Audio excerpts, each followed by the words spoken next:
short of the perfect. Steady dripping saucy, I'm keeping the tongue wet. But buzzing with the honey, sitting king with a throne yet. Ollie bang a body while your nigga ain't home yet. He fucked up, so I let him fuck nigga go. You did your big one, I'm still doing bigger dough. Played you the ball to score, but you dropped it. Wasn't in his plan, so of course my guy blocked it. It's the way you walk and the way you stare. Never mind my tear. Then I think I'm out of his love.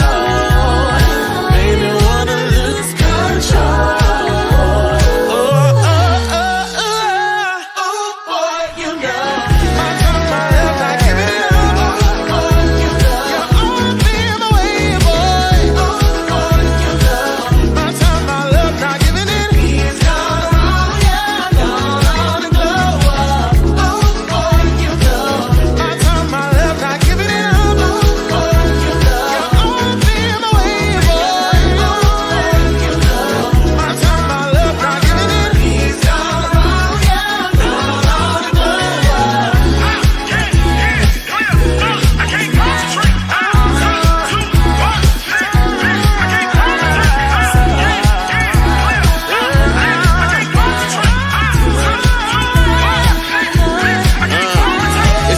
Diddy kitty, I'm back up on the market. Picking a player pocket, I'm about to have him starving. Taking the loops, knocking boots, my body rocking. Never the two, I'm the one, so nigga stop it. Yeah, karma finna pay me stacks. I know your new trick, watching, so relay this back. Finna have it don't lock like a chokehold. I don't got no time for a bro code. Let me go, but I let you go.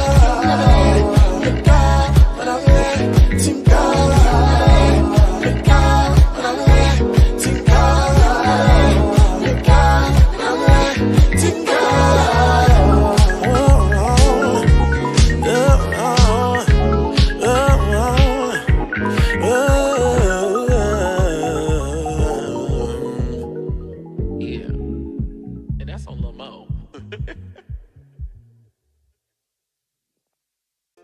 When your star is shining bright, oh, believe Facebook is going to know about it. It's the head of the charge here, Oliver Twixt, back with another Twixt tip for you Facebook creators. Y'all better be looking out for the Rising Creator label. I got it 3 months ago. It helped me triple my number of followers in 1 week. You heard me. 1 week. Facebook every week gives a handful of creators a badge of honor, the Rising Creator label. The badge recognizes creators with strong audience engagement whose content meets quality, originality, and integrity guidelines. And what's the big prize, you ask? The algorithm recommends you in people's Facebook feeds as a rising creator to follow. So, what can you do to get the Rising Creator label? Tip 1. Make timely content on Facebook in multiple formats. You want a mix of reels, text posts, photos, and stories to show you're maximizing your presence on the platform. Tip 2. Make engaging content that gets people excited to react and comment on your posts. So reply to your comments and keep the conversation going. Tip number 3. Follow Facebook's guidelines. Get familiar with Facebook's content and partner monetization, which means to post content that you created yourself. That's all I got for y'all. Drop down in the comment section below and let me know how it goes for you. We want to see that content, baby. And hopefully get more rising stars added to the collection. And that's the scene.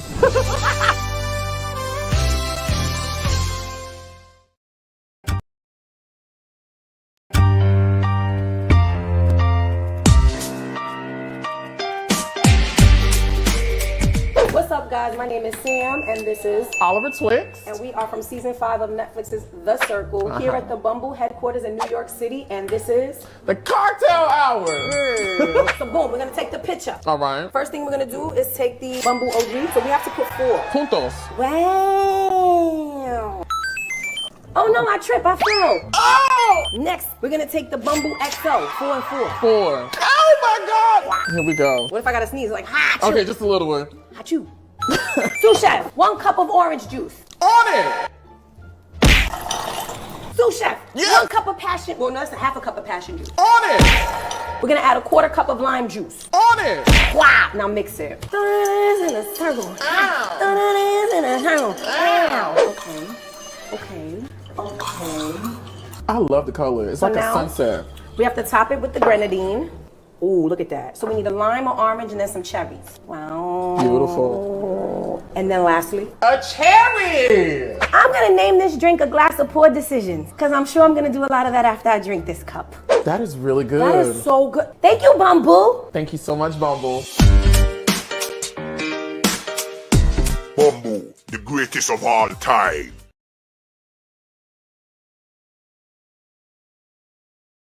Summer is a couple months away, and I know you guys are gearing up to make a big splash with your content on Facebook, but let's pause for the cause.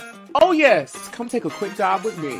It's Oliver Twixt here, back with another Twixt tip on how you too can be a successful creator on Facebook. Today is all about reviewing your insights on professional dashboards, specifically post insights. My fave.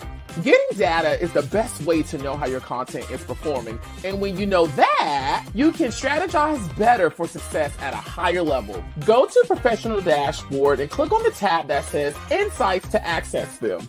Once you're there, you'll see different types of insights. Today, we're only focusing on post insights. These metrics include cool things like reactions, which are the number of reactions on your post. Another one of my personal favorite metrics is engagement. Y'all need to know that. Engagement represents the number of reactions, comments, shares, and clicks on your post. Now, this is good information to know, especially when you have bonuses on your posts, because you can see the data and thus make plans on how to be better, which in turn means potentially more money. Okay, ka-ching! And we know it's all about staying in your bag, okay? Professional Dashboard is literally working non-stop to make our experience easier. So head on over there and I'll see you soon.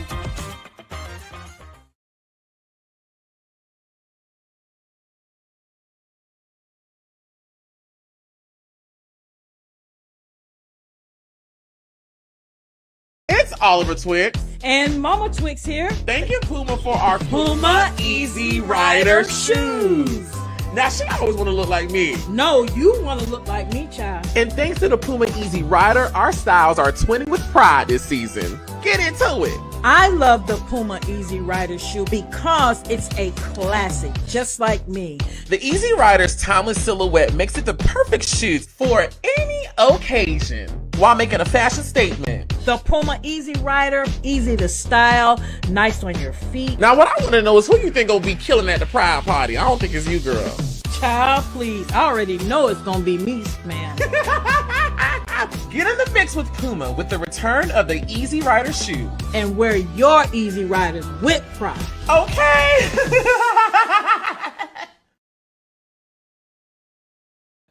Check out this clip from an all-new season of In the Mix with Twixt, a live digital digest. You know, I can see that girl, right? So I don't have no personal issues with T-Pain, but he stole from my friend, okay? He stole the song from Sarah that was in the band with me, okay? She had to sue him, all right?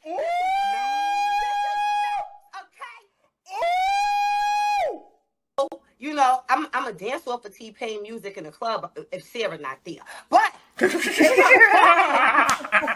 I'm talking about it, then you know I gotta be like, yeah, I'm not riding with T-Pain. No. That's crazy. What song did he steal from her? And did she win the lawsuit? Right. She got a couple of dollars. Yes, she did. Ooh. What song was it, Babs? What song was it? If I tell you that, I don't want to say something and I'm not correct. Okay, So I got you. I gotta hit Sarah to get the correct name, but that she got some money. And she did sue. Yeah, and she took did his help ass write to that court. song. And he put another artist on it and act Whoa. like that girl and him wrote that record. And then, we not like that. We not like that. So let me ask you this. Sarah got paid. Did the judge say pay her, or did T-Pain say we ain't gonna take it to the judge? Let's handle this in our own, and I'll just write. Which one was it?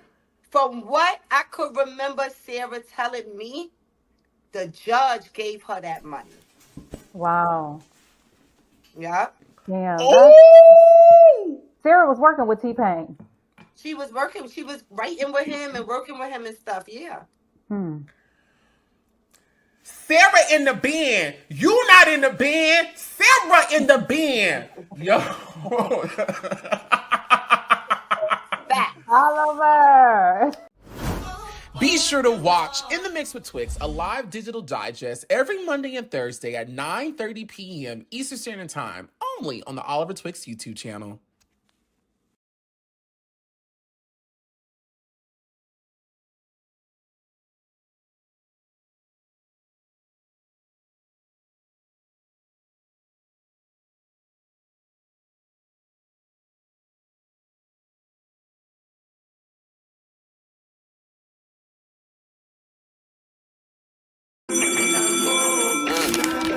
Yeah.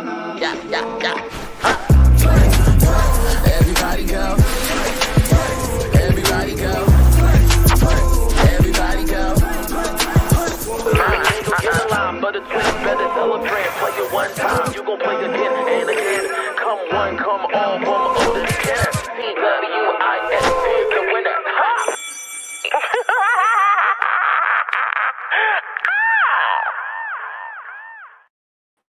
Baby, listen. It's been a long time coming, but I know change is gonna come. Oh, yes it will. What's going on, y'all? It's Oliver Twixt here, okay? Cue that fan and this mic, it ain't gonna cut it. Now, we coming back in this bitch late, wrong, loud and wrong. The thing in the mic just ain't gonna cut it. I had to mute you because I just heard a gust of wind just shoot through the thing. Everybody, listen. It's Oliver Twixt here, your nerd boy cutie, reporting for duty to do the Lord's work once again. The head of the charge digital debutante back in the classroom, baby, to talk about Real Housewives of Atlanta, season 16. Episode 14, baby. We are behind, but best believe by the end of this week, Friday, we will be caught up.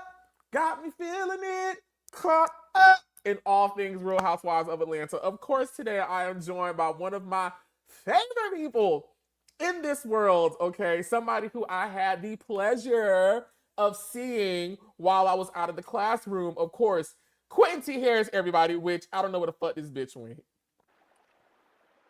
Oh, there you go. Hey, look at the baby. Let's drop a bomb for Quentin T. Hey. OT, wait, before we go any further, because I had to cut my camera off because you tried to grab me by my hairs on my chin. So come here, bangles, dangles, and glasses, okay? I came in with my fan because you came in with this whole church hymn this morning, blessing the people. Girl, she's still over there pulling out mics and lights and headphones and cords and shit. So let me grab you by your hair, bangles, dangles, glasses, bitch, okay? What the day is? Happy Wednesday, because the show supposed to be Monday. And she's still pulling out cords, lights, bangles. Girl. Gather me up in my little Noah's Ark fan, okay? I'm like, girl, we already late, girl. I'm already 3 weeks late, and here she come with all this fan. I mean, 3 weeks late, Saint. Just come late, on in, baby. Just a late, honey. It's a late in Atlanta. Hey, listen to, watch this. Ain't that why we got fired from the last place? Here she go already. Y'all come on in the classroom, because I can see this about to be one of them shows. Y'all come on in. There is no party for the party bell today, girls. Just come on in the classroom. From the last place for being late. Girl. We can laugh now.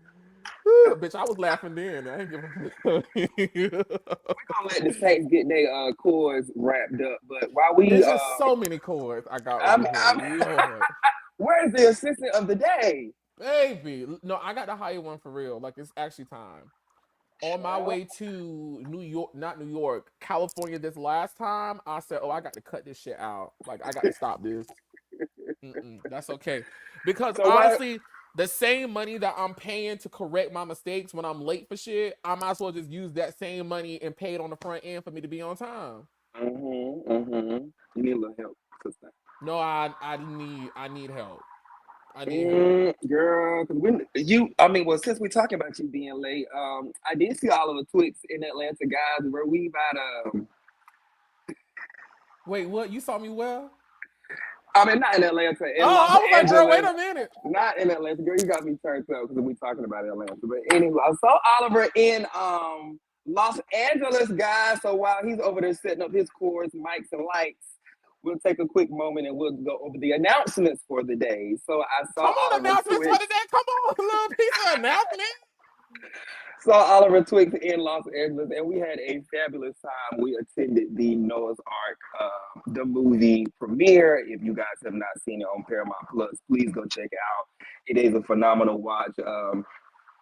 I've been seeing so many different opinions about it, but I just have to take a moment to thank Patrick Ian for continuing to be the writer, creator, and just who he is to our community and to the TV and film industry. Like, he's just so commendable in both areas. So to be in his presence once again, and amongst so many others, but the night was about him.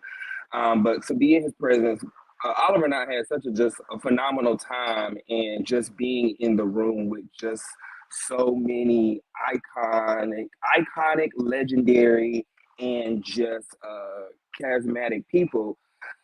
It felt good to be in the room. So, but speaking of late, Oliver Twixt, he didn't miss the red carpet, but the people was packing up their things, girl. So I just wanted to give y'all Twixters a little behind the scenes tea.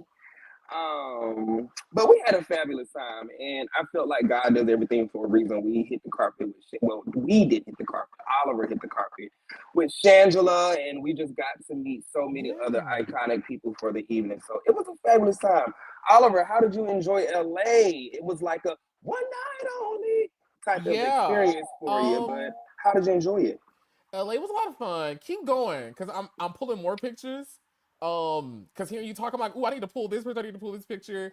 I thought you had. I meant to text you this morning. So, are you gonna pull footage and stuff from the weekend? Yeah, I'm about to. But tell us about you producing all over the world. Like, you've been doing your thing on set and whatnot. Brag a little bit. So first of all, you guys can check out Gemini Films right now.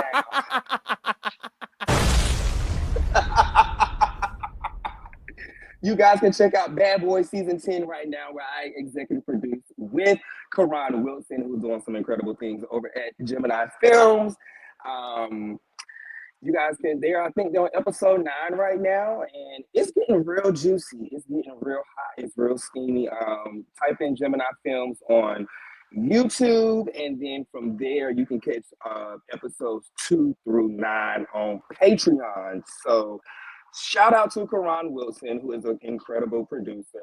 I've enjoyed working with the whole Gemini Films family. I also have to give a shout out to you guys have been seeing me wear my BTV gear. So shout out to my BTV family.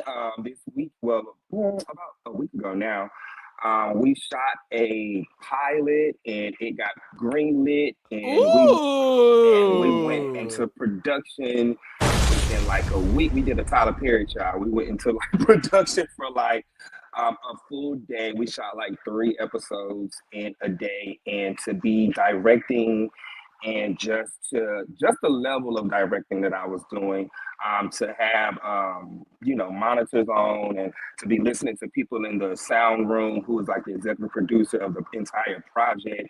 So it was kind of like she trusted me on the floor with the talent, and so it was just a different experience for me. And I have some cards right here. It's actually cards from set, but the show is called Cuffing Season. So shout out to BTV. It's called Brandon TV. You guys can download that app. That's where you guys can also find Dancing Dolls. Diana Williams show is on there, and you guys can also find the lady on Lifetime. It was called Dance Moms. It was like the white version of Dancing Dolls. She's Abby Lee Miller. Abby Lee Miller is on that app as well. So to be on that app with such legendary people, and to be a producer and a showrunner and so many other hats that I wore on that particular project. So had a lot of things going on in like the past 2 weeks. Let me see, am I missing anything? Lord have mercy, it's been a lot going on. But outside of that, yeah, those are just like the two big things that I have going on right now. So shout out to Gemini Films and shout out to BTV for keeping your boy out here working. Okay, working. OT, you got it together over there? Hell no, she ain't got it together. Mic off. Cussing me out, no mic off. Charger, it's just crazy. Listen. We should have did this tomorrow. No, girl, because if we would have waited till tomorrow, then it was never going to happen. Girl, no. Girl, Porsha didn't know she had a show this week. Oh. and I'm echoing. Because I don't got my shit plugged in. Somebody messaged me on Instagram, was like, girl, what's wrong with your YouTube channel? I said, baby, I'm coming, baby. Just give me a second. It's a lot of things going on. Okay, all of it's just moving around. She's been here, there, and every damn where. Stall again for like 2 more minutes. I'm going to have it right. Maybe I need to put a call on the line. Can you bring up somebody? I'm going to have to drop a link, and I ain't doing all that.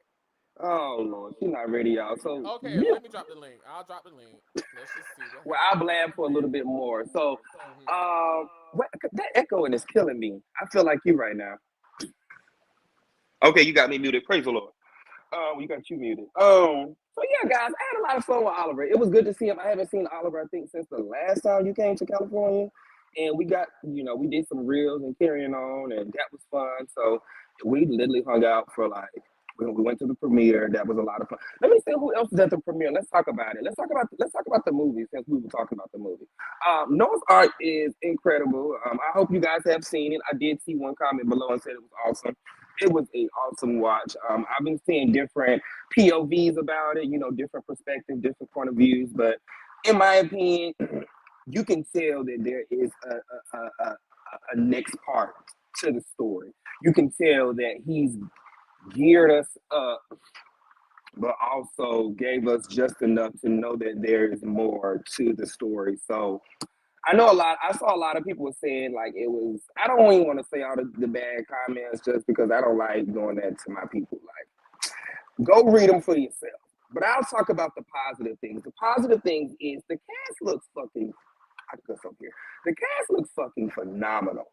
The cast looks incredible. Like, I feel like everybody looks the same, but just more mature like we all do. We all put on, a pound or two.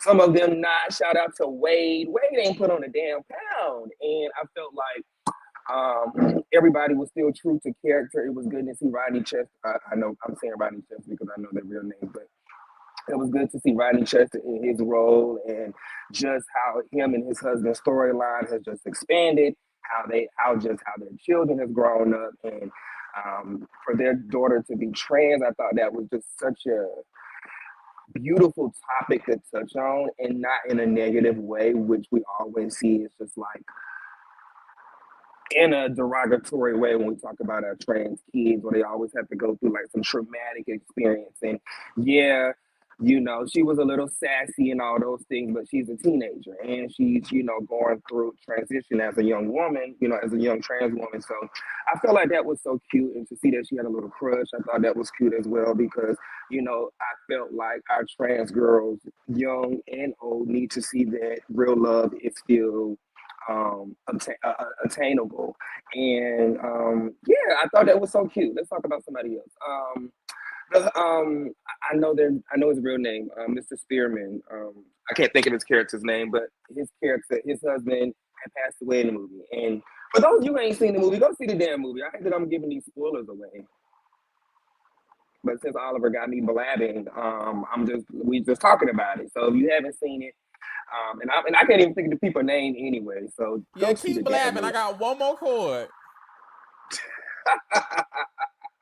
So so the husband that passed away, I thought that was such a creative storyline on the writer's behalf, because if you paid attention, I think Oliver and I caught on to it. We was just like, why is he always like fuzzy in the background, or something wasn't adding up? And I think it was Oliver was like, oh, he did, or something like that. And we some talkers in the movie theater. I'm a talker. I'm a crier.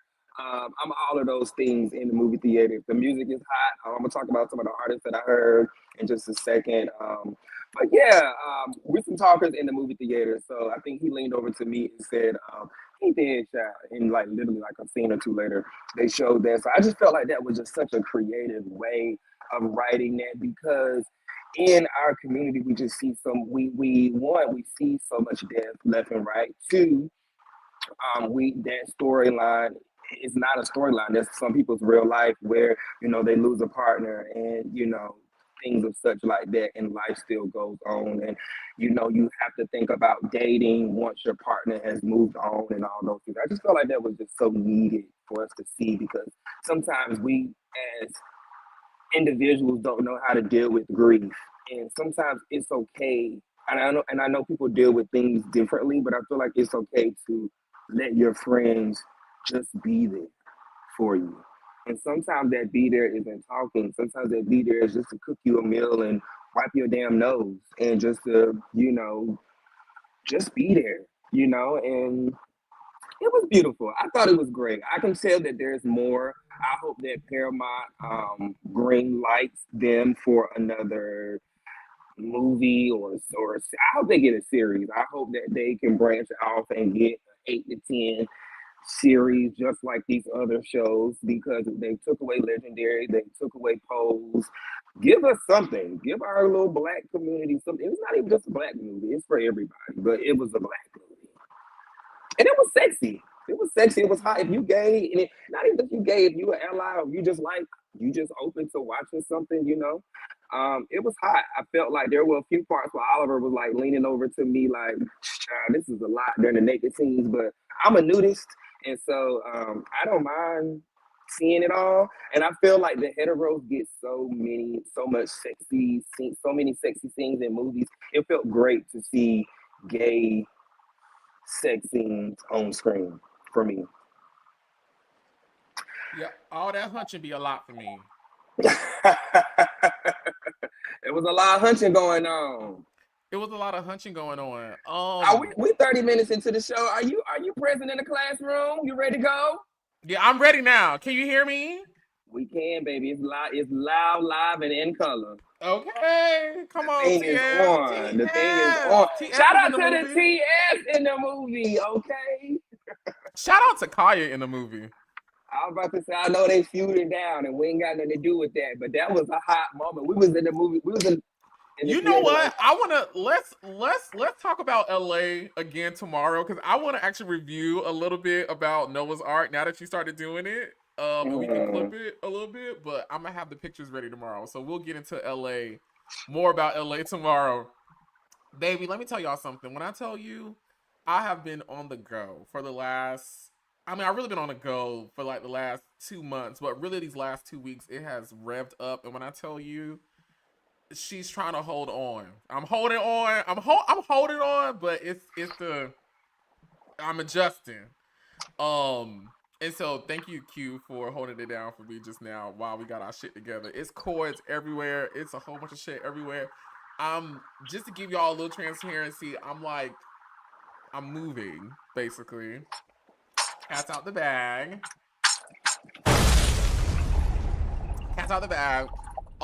But I'm not getting rid of my apartment. And I don't want to necessarily say what we're going to be doing with it, but it makes no sense for me to get rid of an apartment downtown Atlanta with perfect parking, perfect distance to everything essential to someone visiting or vacationing Atlanta. And I have the wherewithal that I do. It makes no sense for me to let it go. So, Ika is currently undergoing a transformation on top of me trying to run my everyday business of Oliver Twixt. So, bitch, it's just been a lot. You hear me? You feel me? You hear me? Congrats to you. I'm excited about your next move. This is good stuff. Oh, yeah. You'll be seeing me a whole lot more often. I hope so. Did you enjoy seeing me? Yeah, no, I really did. Okay, y'all. So I'm finally ready for class now. Here we go. We're gonna get a teacher a C- for the day. Okay, it's totally fine. It's totally fine. You know, fucking with Oliver sometimes. He may not come when you want him, but he's always there. Eventually. Eventually he gonna show up. The shit is processing. But it was so good seeing you. Everyone, I had the opportunity, of course, of seeing one of my favorite people in the whole wide world, Quentin T. Harris, out in LA. We went to the Noah's Ark movie premiere, which was so fab. It was so amazing. We'll talk more about the Noah's Ark premiere tomorrow. I'll have the actual photos pull up and whatnot. But the first week that I missed, it was really because I literally had just came back from LA from hanging out with Q and, you know, doing stuff for the Noah's Ark premiere that I got invited to attend. And so, baby, Miss Oliver, I gotta go to sleep.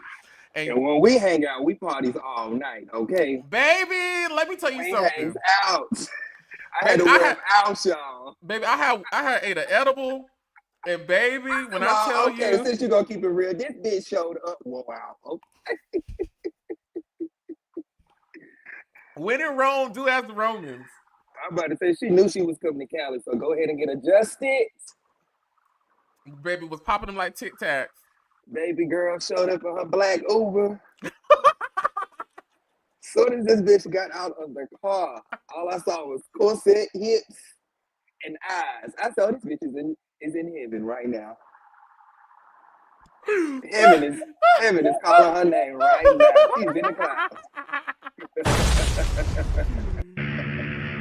That just is funny. Silly. Got out the Uber just silly.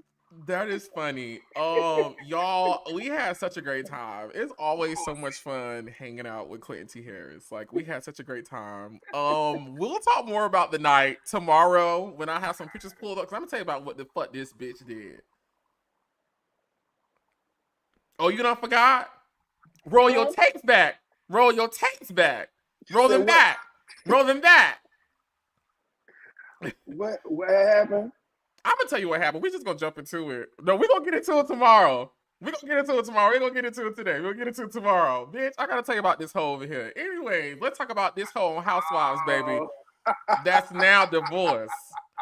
Porsha Williams is finally divorced from, what's that nigga name? Gobadia? We done forgot about him already. Child, she up out of here. Okay.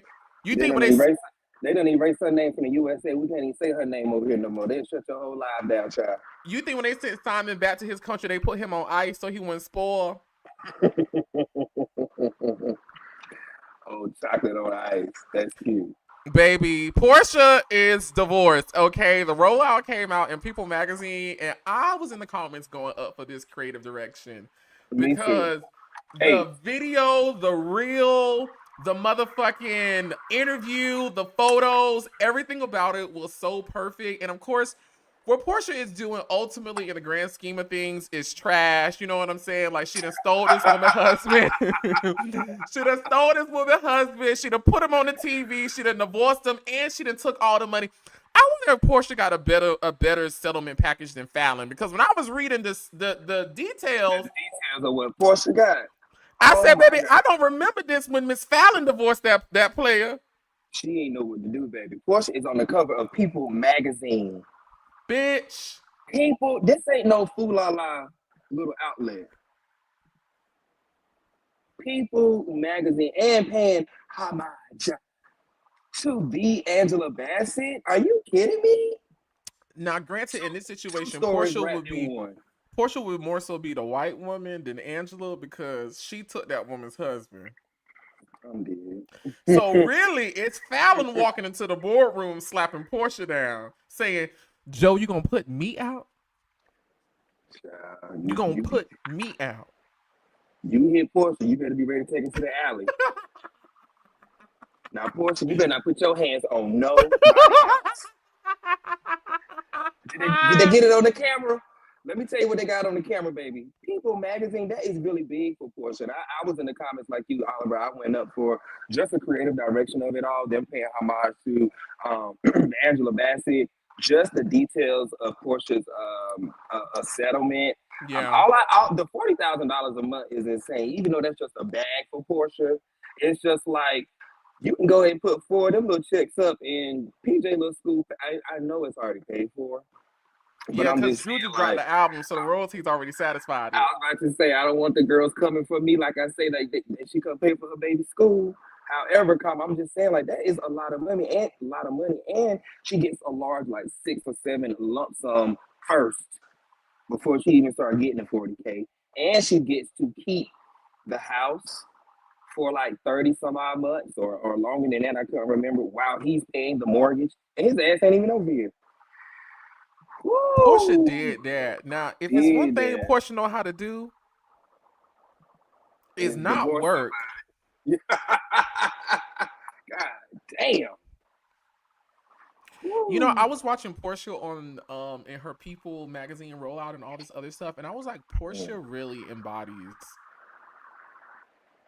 the housewife brand. She has the look, she has the body, she has the story, she has the charm and personality, she has the layers, she has the craziness, she has the drama, she has the attitude. Like, she's really all of them in like one. At least to me, like the best parts. Like, she's funny like Nene, likable like Nene. Well, and when I say like, I'm talking about, you know, there's aspects. Anyways, watching her in People, I was like, Porsha has really like embodied what I think a lot of them want to be. You know, like I feel like what Porsha does easily is what Phaedra got to run and jump in some jeans to do. Does that make sense? Why did you just use that stupid ass analogy? But did it make sense? It made sense. Yeah, like she's just everything. And for her to get that house for the next 30 some odd months, she just secured another 2 or 3 seasons of Housewives. And now they can film all in that motherfucker. I mean, tear that bitch. I mean, it better be event after event after event at Porsches, okay? Tear that bitch down.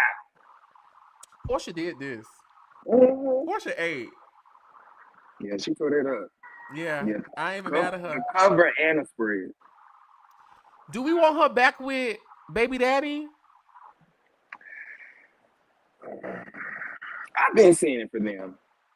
I like Dennis. I like the idea of her and Dennis together. It just makes complete sense to me. They're fun, and I feel like they've already got their hoe phase out. You know, they both are some young hoes, some young wealthy hoes, but they love each other, and I feel like they have a respect for each other. I could see them in the future working it out. Yeah. I could see them working out in the future for sure. Me too. I like her and Dennis together. I really do. The reunion has dropped. Well, the tea is dropping from the reunion. The reunion is we're like 2 weeks away because at the time we're doing this right now. No, at the time we're doing this right now, the reunion is probably 2 weeks away. But people are talking about the reunion. We've seen first looks from the reunion, and let's get into a little bit of it. So first up, Porsha's reunion look has been revealed. She is in a gold corset on top of some type of like skirted drapery, gold accessories, classic Porsha go naked hair. I live. I like it. What do you think about her reunion look? Like Superwoman. One of them little characters. Porsha's sexy. Porsha can put on anything and look great. The bangles and dangles and all that on the fingers, whatever that is down there, that looks great. Where did they go this year? Did they go to, where did they go? Where they at right now? We talking about it today. Bermuda? Ghana? Ghana. Something like that. No one. Where they at, y'all? Y'all put in the group. Y'all put down in the chat because we got to talk about it. Barbados? Y'all put down in the chat and let us know where they at on their vacation. Because that's what the set is. That's what the set is decorated like. Quick question. What's up? Can you check to see where your mic coming from? Is it your Yeti mic or is it your AirPod mic? No, look on the computer and see click on where it says settings.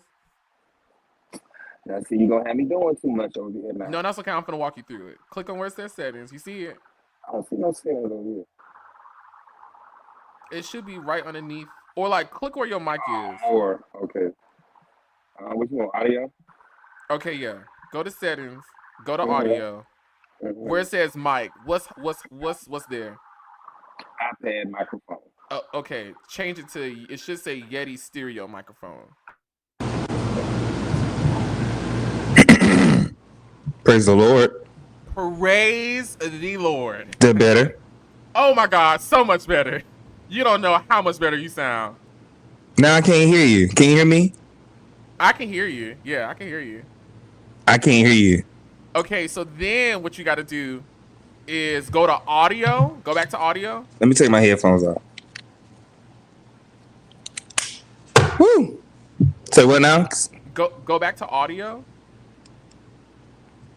You probably gonna have to. Is it echoing? I can't hear you. You can't hear me. Mm-mm.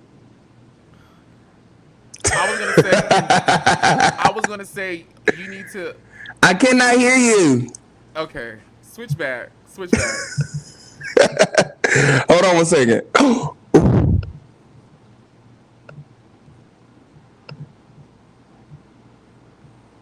See, this is why my content creators, y'all need to take tech and audio classes so y'all can know how to fix y'all own shit in real time. Can you hear me? Because I would love to explain to him if he goes to settings and click audio. Can you hear me now? Can you hear me now? Can you hear me?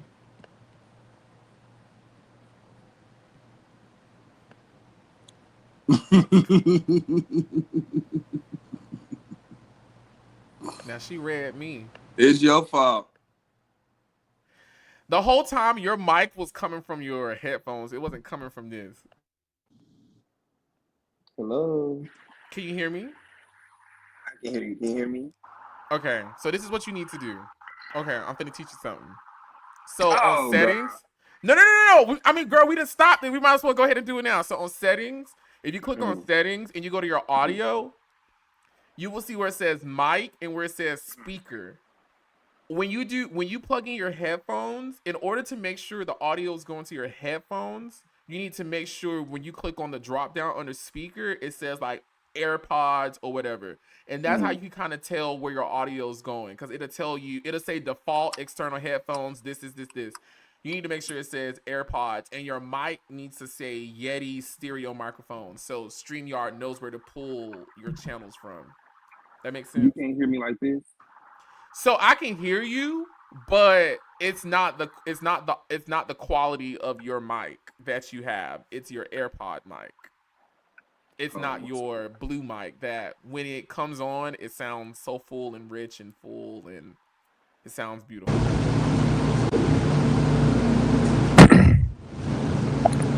Camera audio. Okay, and then turn on cancel like background noise, all the other shit.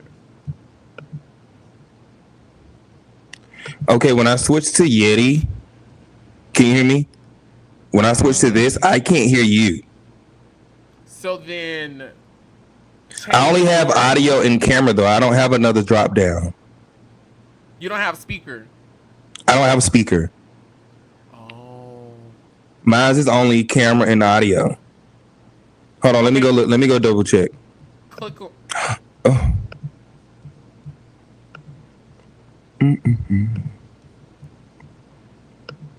We're gonna get this right. Sorry, y'all.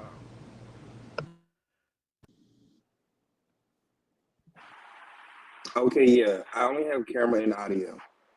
Okay. You need an assistant and I need a damn sound engineer. After we done, I'm gonna FaceTime and see what your interface looks like. Because even from the guest part, you should still be able to isolate. Like, there's a way. I'm pretty sure it's an icon that you're not clicking on, or at least not maybe not understanding. Okay, no, you can't do that. Mm-mm. Sorry about that, Bookie Bat. No, it's okay. I was just trying to hook you up and make you sound real nice and crisp. Cynthia has been dropping some reunion tea. Okay, Cynthia is on her podcast. I don't know the name of it, with the lady from Beverly Hills, where she used to be, and she's been dropping some tea. Okay, yeah, Crystal. So let's get into it. So the first thing that Cynthia was talking about is that Porsha had an amazing reunion, which I'm kind of shocked to hear, because going into the reunion, she has been in the hot seat, not only on the show but in the press. She got the shit going on with Shamia. The divorce is going on, but I'm kind of pleasantly shocked. However, happy to hear that Porsha, the vet, the OG of this season, the first chair of this season, came in and did what needed to be done. Key, what's your reaction to this tea that Cynthia's given us? I'm glad Porsha has clocked in for the season, and I know Porsha. I know Porsha has been hearing us and hearing the people in the comments and everywhere else, just how she hasn't been as present. So I knew that she knew to come prepared in all areas. That's why she looking like a baddie, addy right there, because like Cynthia said, bitch, if it's one thing, you can't read me when I look good. So she looks incredible. And I hope she did have a great reunion. I hope that she was accountable. I hope she stood on business. I hope that, we get the old Porsha back, because right now we can see financially and everything else, she's getting ready to have an incredible season 17. And especially if they cast right, Porsha's already set up to win. So I hope she did have a great reunion. So thank you for the tea, Spent. Yes, thank you, Cynthia, for this little tea. Yeah, I'm happy to hear that she did well. I was a little disappointed with her performance overall this season. I wanted to like her a whole lot more, and I wanted to feel her pain and agony and the trauma and stress she was going through as the wife at the time married to a crazy ass Simon Gabadia. And I didn't really get that from her. I didn't really get that. All I got was her fighting with Drew and Dennis and her kind of like fighting with Shamia. I didn't get a lot of depth and context from Porsha this season. So I'm glad to hear she did what needed to be done at the reunion, which typically Porsha does well at reunions, especially these last couple ones that she attended. Like, she did well her last reunion, season 13, in an all black. She did well 12. I remember she did well 11. She did well 10. 9 was the Phaedra situation. So ever since the Phaedra situation, she's been doing good at the reunion. So I'm glad she's kept up her little winner streak. Yeah, shout out to Porsha. Another thing Cynthia is dropping to us is her take on Brit Eady not being there. Okay, so in her discussion with her co-host on the podcast, it almost sounds like Cynthia, was coming to Brit's defense, kind of giving her a little leeway, considering the fact, according to Cynthia, this is her first season and she had to deal with the allegations and drama that she dealt with, of course, referring to the whole snafu with Kenya Moore. And a lot of people on Twitter are not happy about this because they feel like Cynthia is giving Brit excuses. Q, what's your opinion to Cent kind of giving Brit a get out of jail free card and Brit not being at the reunion? Well, you know what they say about my godmama, child. You know, when sometimes the wind blows, she over here. Sometimes the wind blows, she over here. So I don't think Cynthia's giving her a get out of jail free card. I think Cynthia just sometimes has a heart and sometimes is stuck in the middle. It's because she can always see both sides. And I think that's one thing that I can respect about Cynthia, but I know some people do not respect that and don't like that about Cynthia. Sometimes they want you to pick a side. They feel like if you're in the middle, or what do they say? If you're a friend to everybody, you're a fake friend to nobody. All that shit. You know what I'm saying? So I just feel like Cynthia has a heart for everybody, and that's just who she is. My opinion about Brit missing the reunion, though, as a producer, you're out of here. I don't care what your excuse is. And not only did she not show up to the reunion, you also sued Bravo Network for $20 million. Bitch. And we haven't even discussed you talking about the photos on the Kenya Moore poster of who is this hoe. That wasn't even you. So it was just like this whole chaos of mess that you created, and you missed the reunion, she gotta go. So that's just my opinion about it.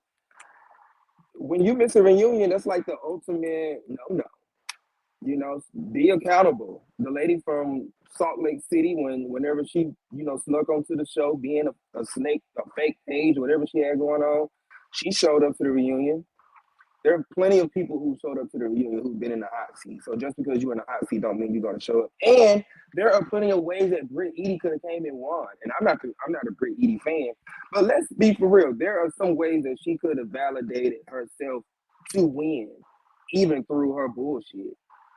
There were a couple of times that the girls were passive aggressive towards her and stuff like that she could have fought back with. She could have came and said, hey, I thought my husband wrote a check for this restaurant, but you know what? We handled that and put a $10,000 tip on top for whoever was employed that day. Here's the receipt. We're going to move on. We clear that up. There are so many ways that she could have won if she would have showed up. And if her and Kenya could have had a conversation, even if they didn't invite Kenya, I would have loved for them too for great TV. But, however, Brit Eady could have still came and explained her side, even if the photos were not her. She could have had that conversation with Bravo on live TV. That is how you win. But to back away from a reunion, it's unacceptable. Yeah, I think Cynthia's doing her Cynthia thing with trying to throw Brit a bone. I don't think she's wrong for how she feels. And definitely not how she views it. I definitely kind of agree with Cynthia a little bit. Like, I kind of understand Brit in this situation. Like, it's a lot being on a reality TV as large as the Real Housewives of Atlanta, and she be dealt the cards that she was dealt her first season. Now, granted, of course, it can be argued it's Brit's fault, and I would agree on a whole lot of those stances. However, I'm still a human who loves people, and I can only imagine the weight, whether or not she put it on herself, which she did, a lot of it. I still sympathize for the weight she must have felt walking into, or the thought of walking into the reunion, Bitch, she probably didn't want to be eviscerated on TV again. Brit has been really getting the bad end of the stick this season. I get it. That is any reunion. And there is a standard, definitely, as a cast member. But I also understand somebody who's new to this. Hell, why that could be intimidating. Everybody get tore up. Every reunion is intimidating. Yeah. I don't care what season you on. You can be on your 15th reunion. It's intimidating. There's not one reunion I walked into where I wasn't nervous. Yeah, when I'm producing or whether I'm cast, I'm nervous because you never know how they're gonna go. So, I mean, I get it. I don't agree with it. And I think it's best for her to sit out, but I totally get it. Like, I get it. Q, I almost want you to move this mic out of the way. Girl, it's not even working. It's not working. All I hear is, it's okay. Girl, let me take this boomerang and I'm gonna move her. You get on my nerves. You just might as well move. It honestly sounds like you're inside of a pocket hanging up in the closet. Girl, I'm being honest. Compared to the audio that you had of your mic, it's light years different. But now I can't hear shit. You might as well keep him in. Keep him in. I'm gonna talk shit about it. Keep him in.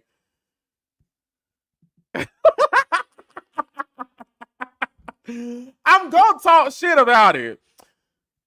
Girl. What's next on the little thing? Girl, Miss Phaedra is back doing press. Now, I don't even know why I got Phaedra face up here. Why I got Phaedra face up here? Let me see. Q, I can't hear shit.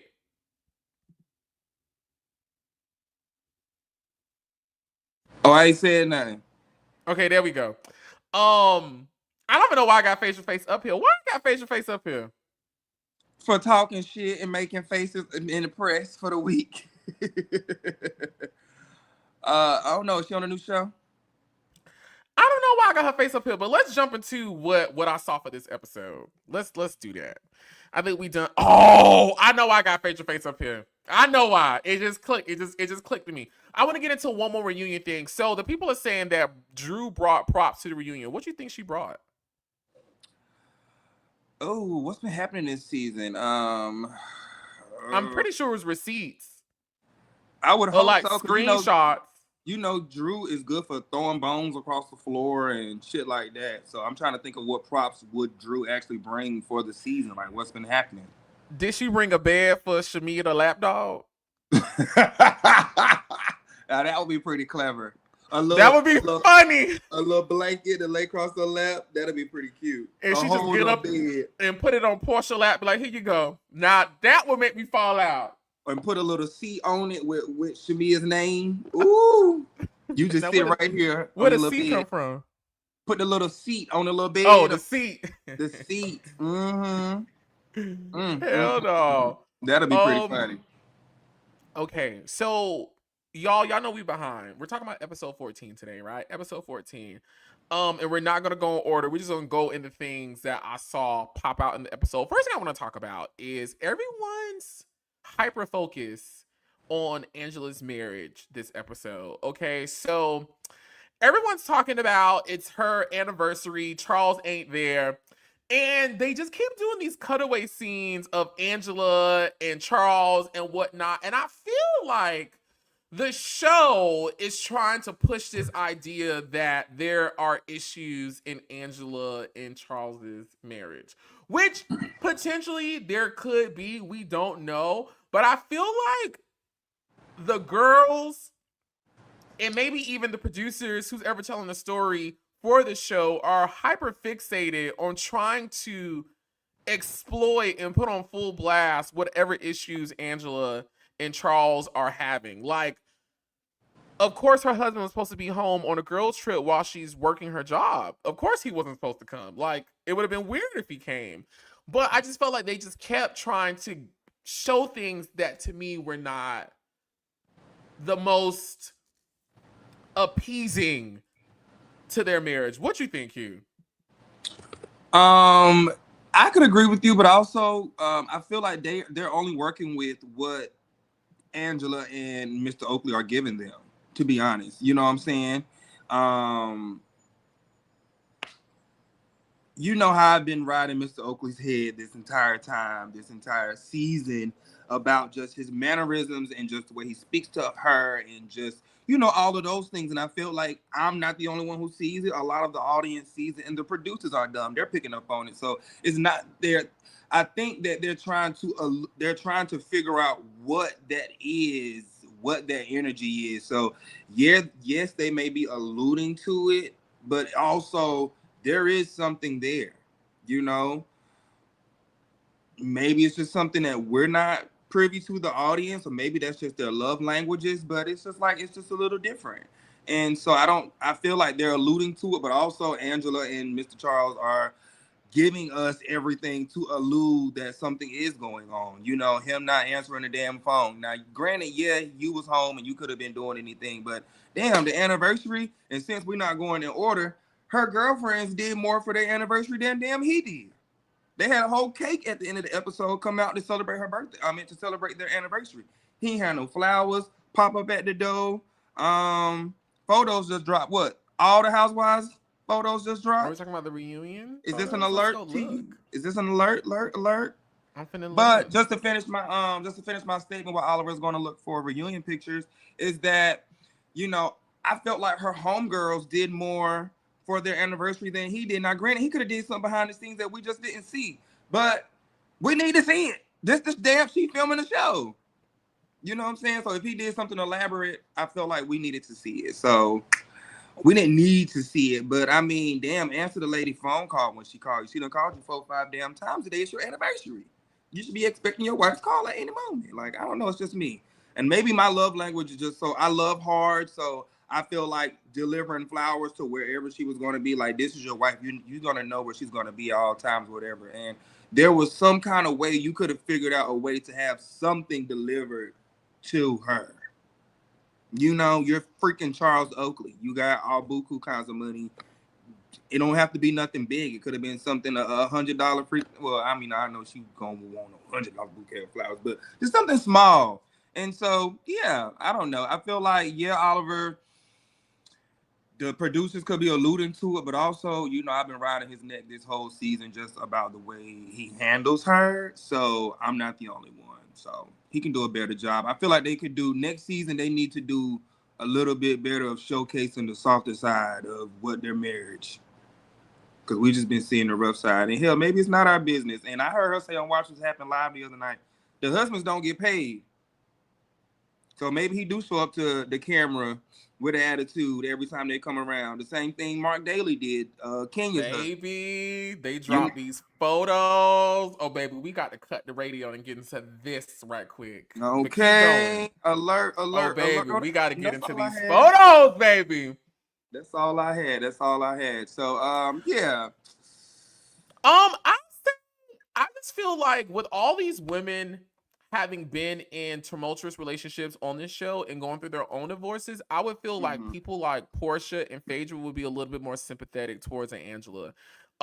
Considering the fact that themselves have gone through relationship issues on this show, their marriages have been on full display. And it seems like those women specifically are trying to pick apart those are the usually ones they go for. Or at least try to find moments of opportunity to further the narrative. Charles don't want Angela, or there's issues going on, or he's cheating, or there's situations like that.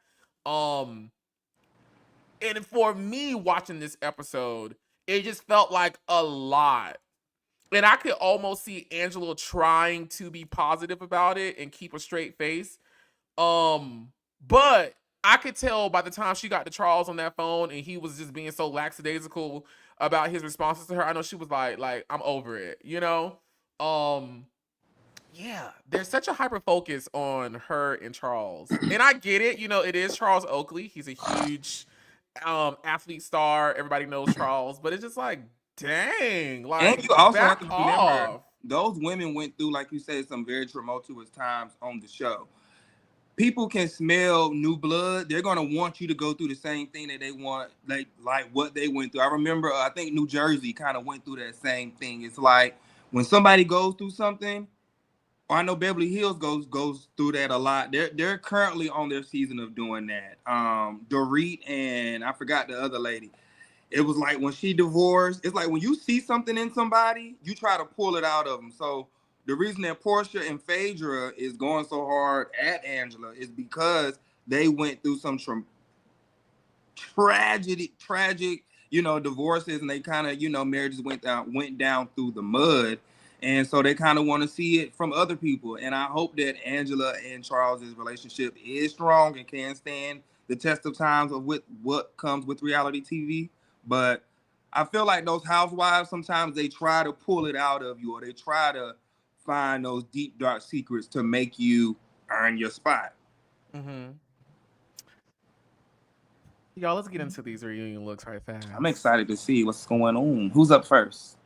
Baby! Yeah, baby, ladies and gentlemen. Baby, let's get into Miss Cynthia Bailey at the reunion. Okay, so at first glance, this is lazy. However, you look good. She's just a beautiful girl. Scent look good. That's some good hair. That look like Drew hair now. I know y'all friends over there now. That's Drew hair. That look like Drew hair now. That's going past the nipples and down to the breast. Yeah, that ain't no Drew hair. Oh, that's probably Phaedra wig. Now you talk about it's going past the nipple down the breast towards the coochie part. That's Phaedra's, ain't it? Scent look good. Scent look good. Scent gonna look good in anything though. Yeah, I like the gold accent from well, I like the hair. I like the blonde hair. It brightens her up and it makes her look youthful. I do like the dress. The dress is beautiful. Now, whether this is a dress for the reunion, I do not know. But considering the fact that Scent say, bitch, I am a friend of, y'all hoes not getting gowns and ornaments and trinkets and tresses and all that. Y'all gonna get a friend of the show dress, and that's what y'all getting. And so for the friend of the show dress, I like it. I want Cynthia to look a little bit better. What you think of the friend of the show dress, Q? The friend of the show dress, is it hitting or is it missing? When you had panned down, I just thought it was getting ready to do like one of those like beautiful transitions of like colors and like go down to like a beautiful rainbow or something, and it just kept being yellow, yellow. Or is that green? What is that? Or yellow and green? It looked like a little yellow green. You know, Scent been giving us real C minuses all season anyway. This is Not getting sent, real. C minus. This is real friend of the show. I love Cynthia. Cynthia's a beautiful woman. She could legit wear anything and have a great moment. But yeah, this is giving like I'm going to go to the beach with my homegirls, and I could throw on some wedges after this and like go play in the beach. But she's beautiful, right? So yeah, she definitely looks beautiful. I like the dress, but it's a B. It's a B. It's really a C, but I'm gonna guess my godmama, so I'm gonna give her a B. I'll give it a B minus. I think she looks fab. The hair looks fab. It's clean. It's straight to the point, but there's no creativity or anything that really excites me. This is kind of, she showed up. Cynthia she know good. how to bring it. Cynthia know how to bring it. Yes. Now, one thing we know Cynthia can do is bring a reunion look. And Zoom she in on brought that a hair. look. Well, this is as far as we can go. That's it. Cause do it look wiggy. It do look a little wiggy. I don't like when stuff look wiggy now.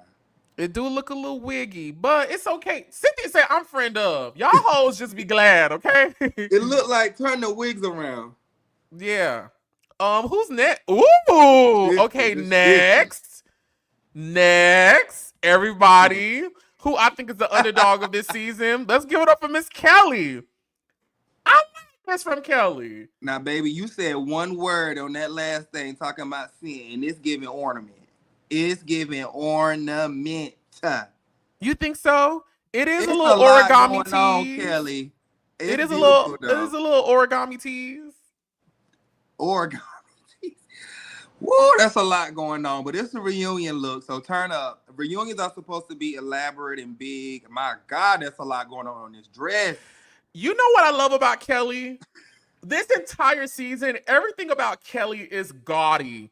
And I am from Miami, Broward County, Fort Lauderdale, and the style of Florida is gaudiness, tackiness, over the top, just foolishness. You know what I'm saying? Don't that make sense? Me and Heaven look the same a lot of times.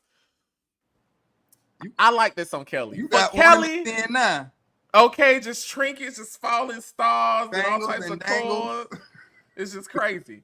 I like this from Kelly. I think Kelly looks really nice. The hair is really nice. I like blonde on her. Is this our first time seeing her in blonde? I'm trying to figure out what's going on.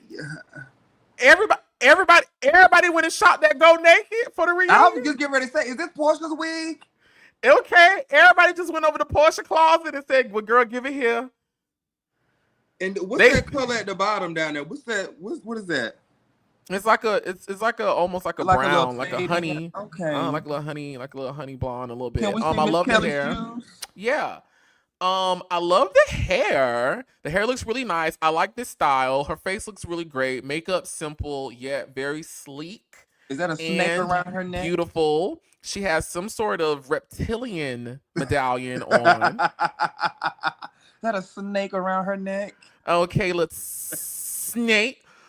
Is we that got a wing. Did she bring Brit Eady to the reunion? I'm playing. We got a wing on that right breast. Yeah, I really like this look. I like the construction of it. I'm pretty sure it's sitting down because you also got to remember these dresses are mainly for sitting down. So, considering the fact that the bottom part of the torso is probably where it hits where the camera stops at. This is actually beautiful. This is beautiful. I love the symmetry. I love the geometry. I love the rigidness of it. So I'm pretty sure when she sits up, it probably doesn't collapse or fold. It's probably gonna be beautiful. Smart girl. It's gonna be beautiful on camera. I wonder how she's gonna sit down in that and sit back in that. She better be poised. I mean, gonna have to sit up to the guys. Who is this with feathers on beside her? Now wait, let's get into Kelly's shoes first. Let me see what them shoes look like. Let's see the shoes. Okay, she got a little Kojic pointy too. A little Kojic ponytail on. I don't like them shoes with that. You don't like the Kojic? I don't like them shoes with that. Is them green shoes with a yellow dress? No, it's the same color. It maybe look a little funny because it's on the screen, but I don't like them little. Is them slingbacks? I don't know what that means, but I will say this: I have seen many women tear up a church front row with these types of shoes on. Look like she's finna just bust out in a praise. You hear me? Okay. Next. Oh. Okay. I like them little shoes, Kelly. Drew. I knew somebody had on feathers. Drew, you've been doing good. She finna to pop boots. Drew look like she finna bust. Bust boots in that. Now, Girl, they pulled you up in that, mama. Pulled you up in that. And I mean, they pulled her like. I mean, yeah, let her hair go. Sheesh. And then put the foot in the back with it too. Did one of these numbers. The boobs about to pop. Zoom This in dress on them is not it. Drew. And Drew has been doing an amazing job when it comes to styling all season. And so now that we see how she looks, I understand why they put her at the end of the couch. I was getting ready to because say the same Drew, this thing. is a last place outfit. Like, you're not gonna be eating up the main camera with this foolishness.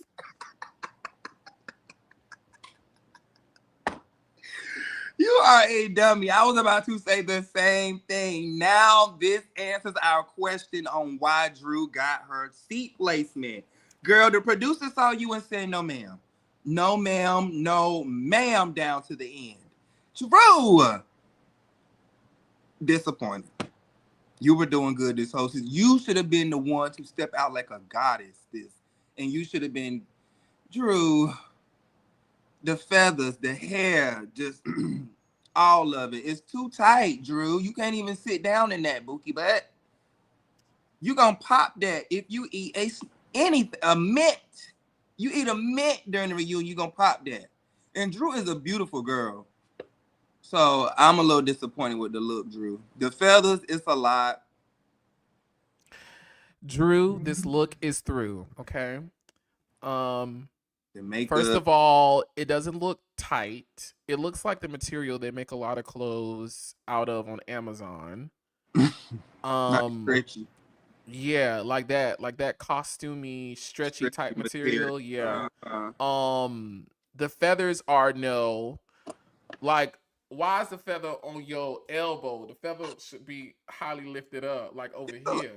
This is like a little Lauren England fit. This is like something Lauren England would have on, baby. Like a little Lauren England fit. You know, baby, they sewing her up as she walking through the door, baby. I don't get ready to say feathers just something they everywhere. last night.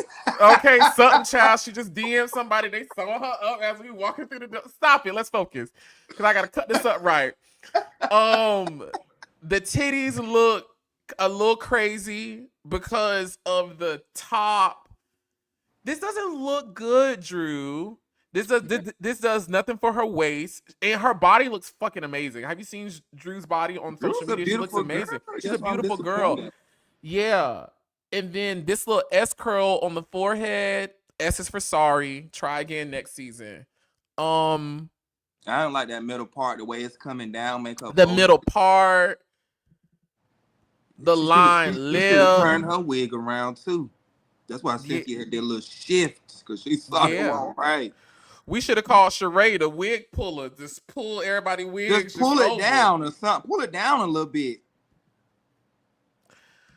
Drew, what her shoes look like? Can we see? Let's see her shoes. This bananas. It's just leaves everywhere. It's just leaves is stupid. It's just crazy, like Drew. And you know what? Actually, I'm actually gonna give Drew a compliment. The pattern on this dress is actually kind of T. Like, if you look at the actual pattern, I can't zoom in anymore. Is it like one of them birds? But it's almost like it's almost like a beaded, embroidered,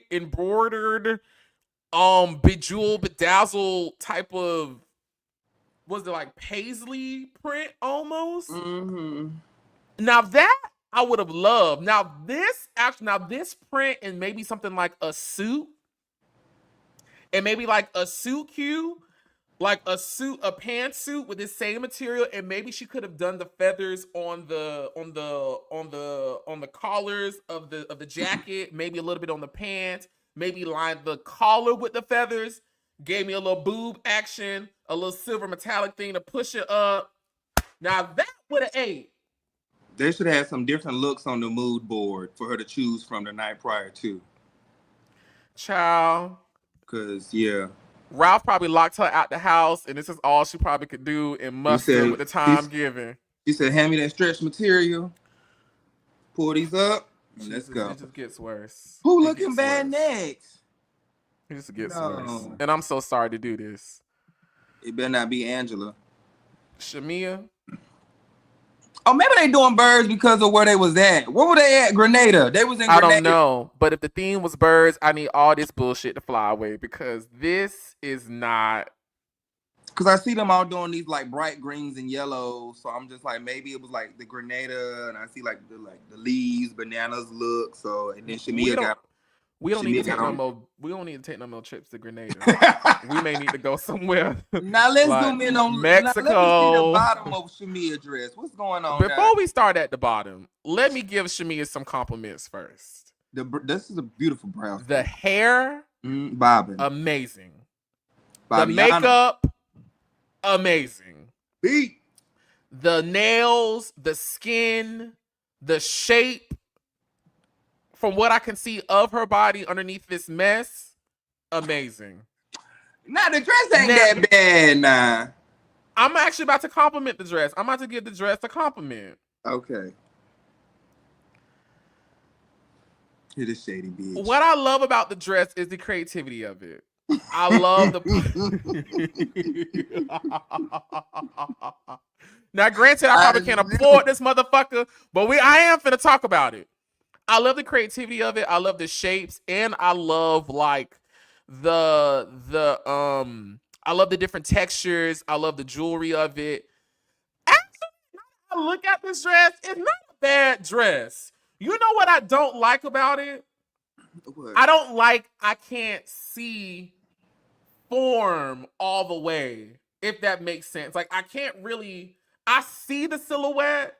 The silhouette is just chunky and clunky with how the textiles were layered. Mm-hmm. So like I can't really get a good sense of Shamia's small, petite, curvy body. Shamia's a very small woman. It looks like a bunch of patches stacked up on her. I have to disagree with you. Baby, that dress looked like it was shipped from the queen from Uganda her damn self. Okay? Shamia looks great, and I feel like she's a married woman, and I feel like, sometimes everything don't have to be as sexy. She already got her boobs out, so why you gotta see my ass and coochie print too? And that's how I feel like sometimes it's a real classy dress. It's very classy, I want to see what the bottom looks like to see if it like go into like a moving little shingle. Okay. I mean, You know what? Beautiful. You know what? It's beautiful. Yeah, that's a gown. That's a gown. I recant. I'm sorry. That's a gown. You're calling me right now. I'm just playing. That's I can read you. That's I feel like she got that beautiful African dress from like shipped from God knows the hell where. I have to disagree. She looked like a queen to me. All she was missing was a damn crown. She looked like a beautiful brown queen. Like the ring on her wedding hand popping. Like, you don't got to see all of my ass and all this other stuff, but y'all know the body give. We've seen Shamia outside, I think, in this episode 14, where they were outside on the waterfall when they had just got there. And so, yeah, we've seen Shamia body. Shamia is body, yaddy, yaddy. So I feel like I love I'm from the South, baby. So I love to see it covered up sometimes and just be a little bit conservative, because that's me. Like, like I don't have to be naked up all the time, but yeah. So I don't know. I like it, Oliver, and I feel like that 3D, that little flower right down that right hip gonna read so good on camera, and then that left boob popping out. The little flower on that boob. I recant. That's gonna be cute on camera. The dress looks 2 sizes too big on Shamia. I want it like 1 size tighter. They should have put that foot in the back the way they put it in Drew's dress. They just pulled it. No, you got to put what I tell y'all earlier. You can like my mama. You got to put I can't lift my leg too high because I be wearing crazy stuff on camera. So I don't get this video cut. Please don't get the video cut. I'm so sorry. I take this back. This is not a mess. I take it back. I'm sorry. I stand corrected. I like it on her. I do like it. It's gonna read so beautiful on camera. It actually is. Yeah, it is. That What threw me beautiful off was the I just feel like it's not tight enough on her. It looks really huge on her. Like it just looks kind of big on her. She may have got hers made last. She didn't get her made last night. It just got shipped in. She couldn't do no alterations. They shipped it in. Baby. Okay. So we saw Porsha. Let's give Porsha her okay, we saw Porsha. Porsha looks amazing. Porsha now looks stacked up good, against bitch. the other girls we've seen already. Yes, she ma'am, Porsha is winning when it comes to the dresses. Porsha's winning. Porsha. Now this is good. And this is so simple. It's simple, but it's so effective. The hair, beautiful, simple accessories, clunked up. She chunked up on the hands and the wrists and the ears. But went simple around the neck. I love that. She allowed the torso to breathe a whole lot, and then simple at the bottom, opening it up, sleek with the leg, still giving us What contour. her feet look like? Let me see them feet. That's simple a grown. heel. Woo, that's a grown woman thigh. Ain't Oh it? my God, Baby, you know that so pussy smell grown. good. You know that coochie smell good. That's why I was like, let me see them feet. I see why Porsha men look lick good. Porsha from her earlobes to her belly button. Okay, just give them all they little 4-1. Just girl, take it. Just take Girl, it, bitch. Just take it. That's a taking grown my woman. money, my house and my car. That Porsha is grown. I like Ain't them grown. I like them grown. That Porsha grown. Let's move on. We don't talk Porsha about look good, bitch. Porsche good. is 10s across the board. Porsche. Do you want Angela first or you want Phaedra? Give me Faye. We'll say You that. sure? Give me Faye because I already know she goes. We're gonna do Phaedra last because I've seen her. Well, why you ask me, bitch? Let me tell you something. Miss Angela Oakley.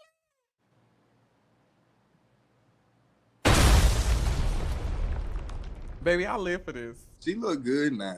Angela? It's Look one thing I gotta good. say, but I'm gonna praise her first. She look good. It's giving body yada yada. Angela is sexy. Not only do she look good, she's sexy. Ooh, she got pretty feet, green toes, sexy. Yeah, she got a grown woman thigh. Angela look. Now I don't know Look if I like motherfucking good, bitch. the hair is giving promise. The crinkles. I don't know. Maybe I need to see it on the screen. These how the women's in the 80s and 90s used to look when they It's when they getting was so with old their school. That's man. why I'm like, the crinkles is so old school. Maybe she should have just gave us a high pony and left it. Yeah, and it's left real. it alone. It's real Renee and Angela. You know, it's real Mr. Big's wife. You see what I'm saying? I love everything about it. Just some big ass crinkles. I feel like the crinkles is so like I'm going to prom. And she should have just gave high pony like a sexy stallion. Ooh, she would have ate that. But she looks great. The body is body and the titties is the smile is on. You already know she gonna read down. That's a beautiful dress. It's gonna look good on camera. I just don't like the hair. The hair is just like a B for me instead of an A. But outside that, it's a 9.5. Miss Angela Oakley looks good. Whoever casted Angela needs a raise because Angela has been clearing since day one. She walked in ready and she is leaving out ready for next season. I would pay any amount of my kidney to see a season of Housewives with Nene, Angela, Kenya, Porsha, Candy, Cynthia. Did you hear that? Did you hear her Dreamcast on the Carlos King show? I did. That was perfect. We don't care about dream. Everybody got a Dreamcast. We all sleep, child. Just wake me up whenever they decide. Angela looks good. I like that she went different from everybody. It's a different hue. It's a different shade. Still sexy but classy. Stands out. Simple yet very effective. I love the hair on Angela. I think it fits her age and her era that she came from. It definitely gives me Mr. Big's wife. Okay, it definitely gives me Angela Wimbush. She look like Angela Wimbush, giving me Angela Wimbush tease right now. Just grown, sexy, giving your man a cigar and some brandy. You know what I'm saying? Letting his boys in. They finna go get somebody. You know what I'm saying? Real all that. Real Charles Oakley's wife. She look like her name is Charles Oakley's wife. Angela look good. And last but not least, see what Miss Faye giving. Baby, let's get into Creonta right quick. She's gonna give us the things of the things. Come on.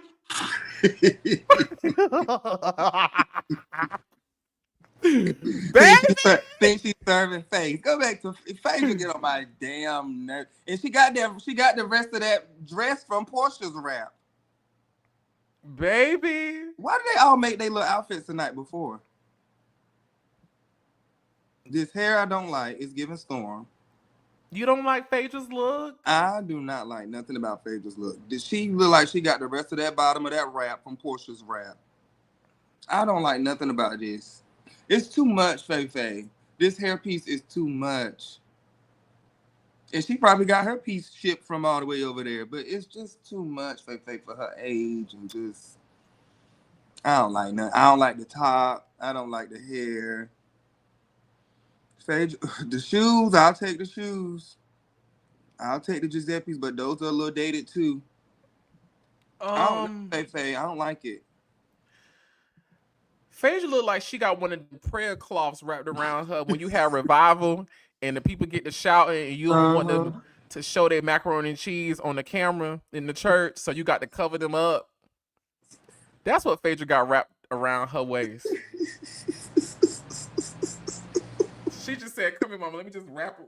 She said, "I'm gonna go."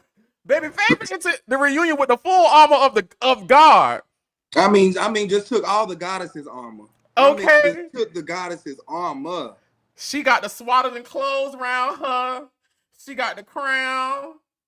And maybe she would have took the damn crown off. I could have took the top and gave me a high grade pony without the crown. I'm kind of glad somebody gave us a little costume, considering it looks like this was like goddesses or some sort of goddess type of thing. I'm kind of glad Creonta was the one who gave us the drama. It's not my favorite look, but it's not horrible. I think she could have done so much better. I like the titty area. I like the chest area. I kind of like this head moment on Phaedra. For Phaedra.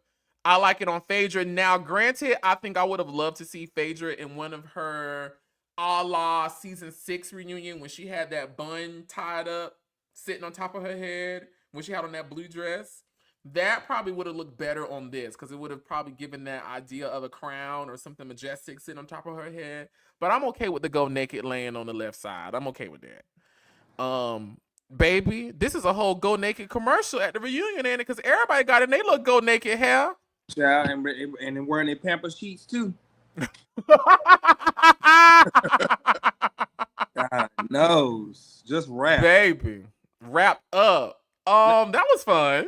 That was fun.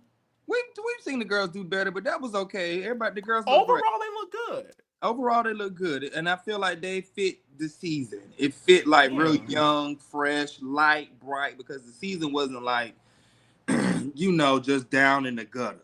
Because some of their seasons be in the gutter and they should be wearing black to the reunions. But this was a fun season, even though we had, Kenya leave out and shit. It was enough to like, okay, that was a nice little appetizer. We are ready for y'all to start filming for season 17. But this reunion, the girls look good. Now, I am ready to see the trailer to see what the girls bring to the reunion. But overall, they look good. Who's your top pick? For looks? Best dressed. So you have to ask. Angelea Oakley, of course. Oh. Angelea Oakley is Porsha Williams for me. Creonta move last. You know what I'm saying? No. Drew need to be last. For that. Drew is last. I don't know. And for Phaedra to be wearing Drew out all season, I hate that y'all could be tied for last place, Miss Faye.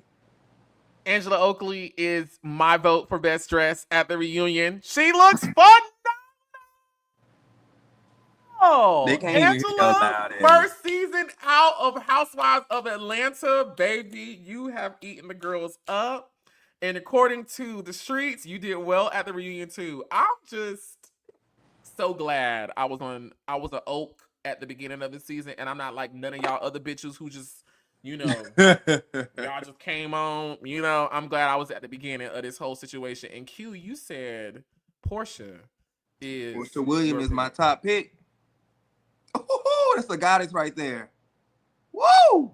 Now she ain't do shit all season, but Porsha, you showed out in this picture. You showed out in this picture, mama. Who's your pick for worse? I'm giving it to Faye Faye.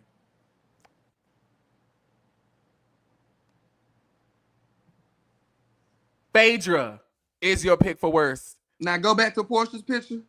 Nah, baby, I can't click that fast. Now I'm just mad that she took freaking Frax. I cannot believe they got on the same little gold wraps. Like I hate everything about that. I hate it. Now Porsche do look like it. Now I'm being funny because Porsche like it got like some velvet shit going on the, It look like it's melting, like it's like just silk velvet. Yeah. Now let me see Porsche dress again. That was real. I ain't see the whole thing. That was real bad. Oh yeah, that's beautiful, Porsche. Yeah, she looks. Yeah, I'm giving mine to Porsche.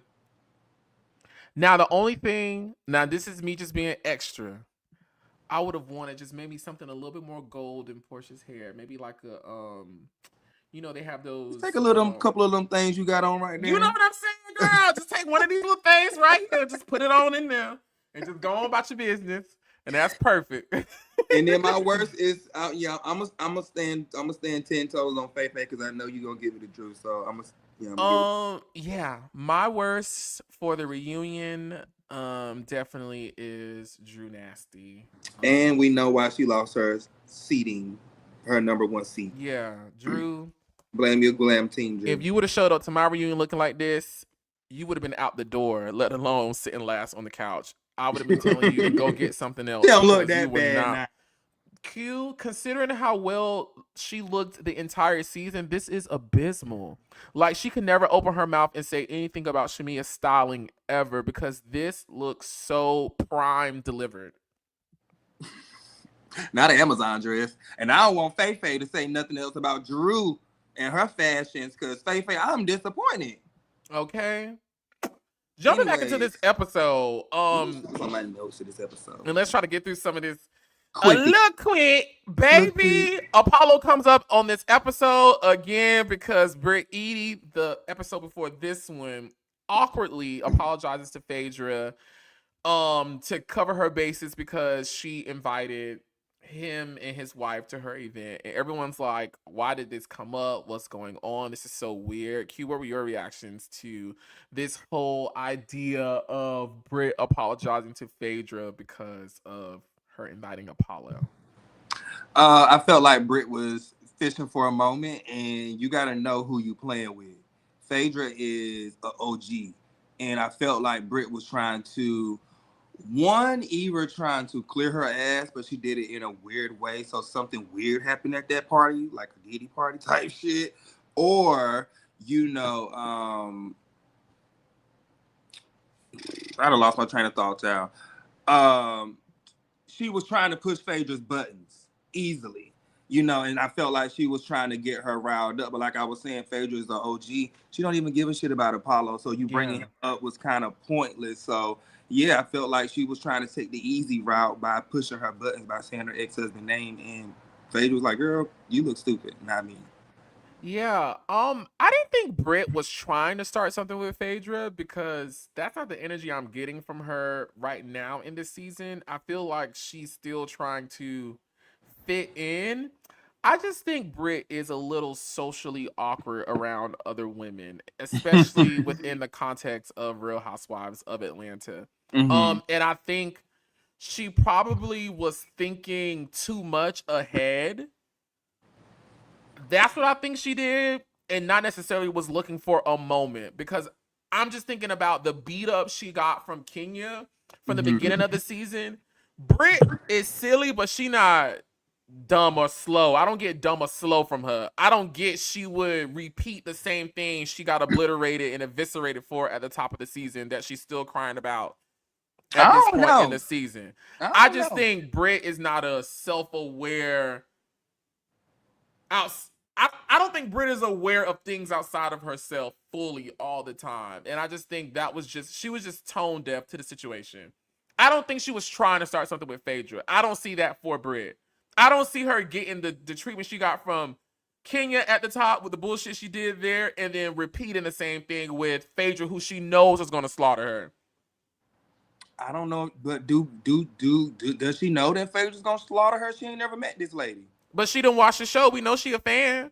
We know that much about her. And see, that's the downfall for her just all around. For me, So I can't even like give her too much because I feel like she be doing like little dense shit. Like how you not know that wasn't your picture on this situation this whole time.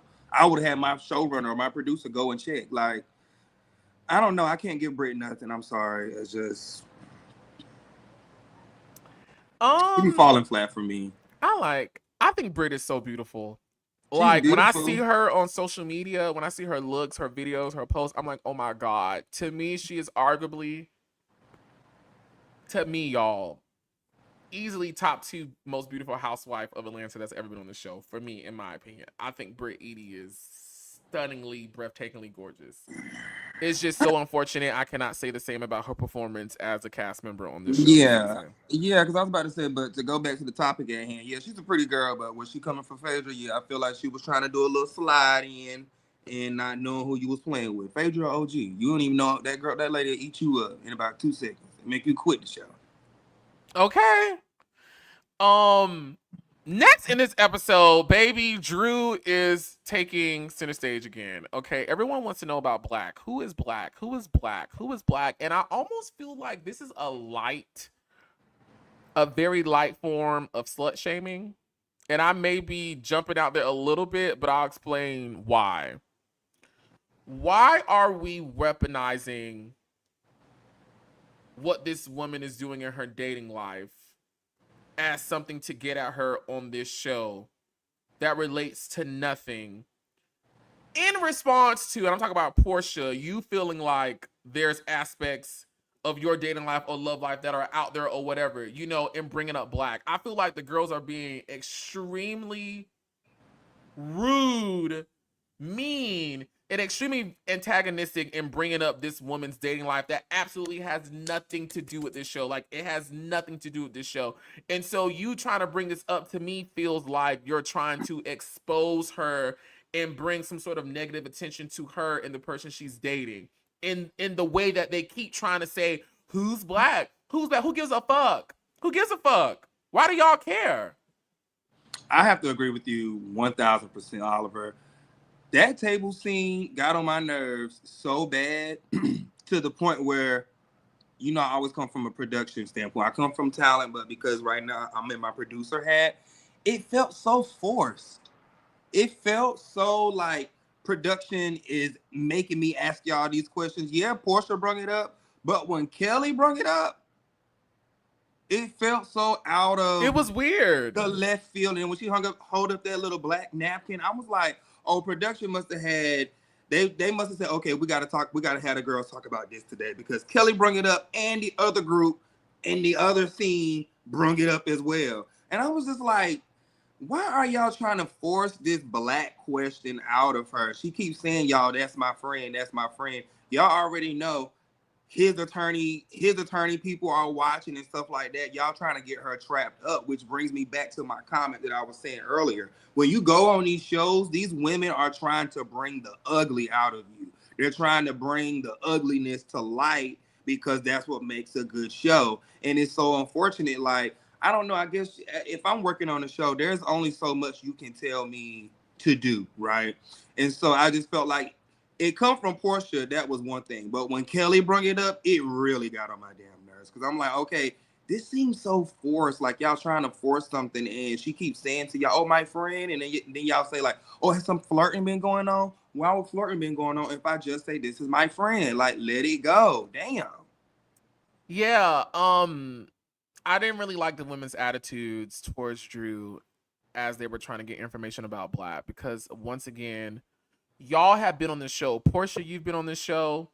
where who you are dating is being called into question, and because you are dating and you're a single woman out there who's talking to guys, is being presented as if you're a whore or you're free or loose. And I don't like that, because when Kenya was doing it to you and Claudia was doing it to you, you didn't like that. You didn't like it, and it really hurt your feelings. Like, you were really bothered being called the princess of Thoughtlandia. Like, all that stuff bothered you. So why are you now using those same tools to get at somebody else?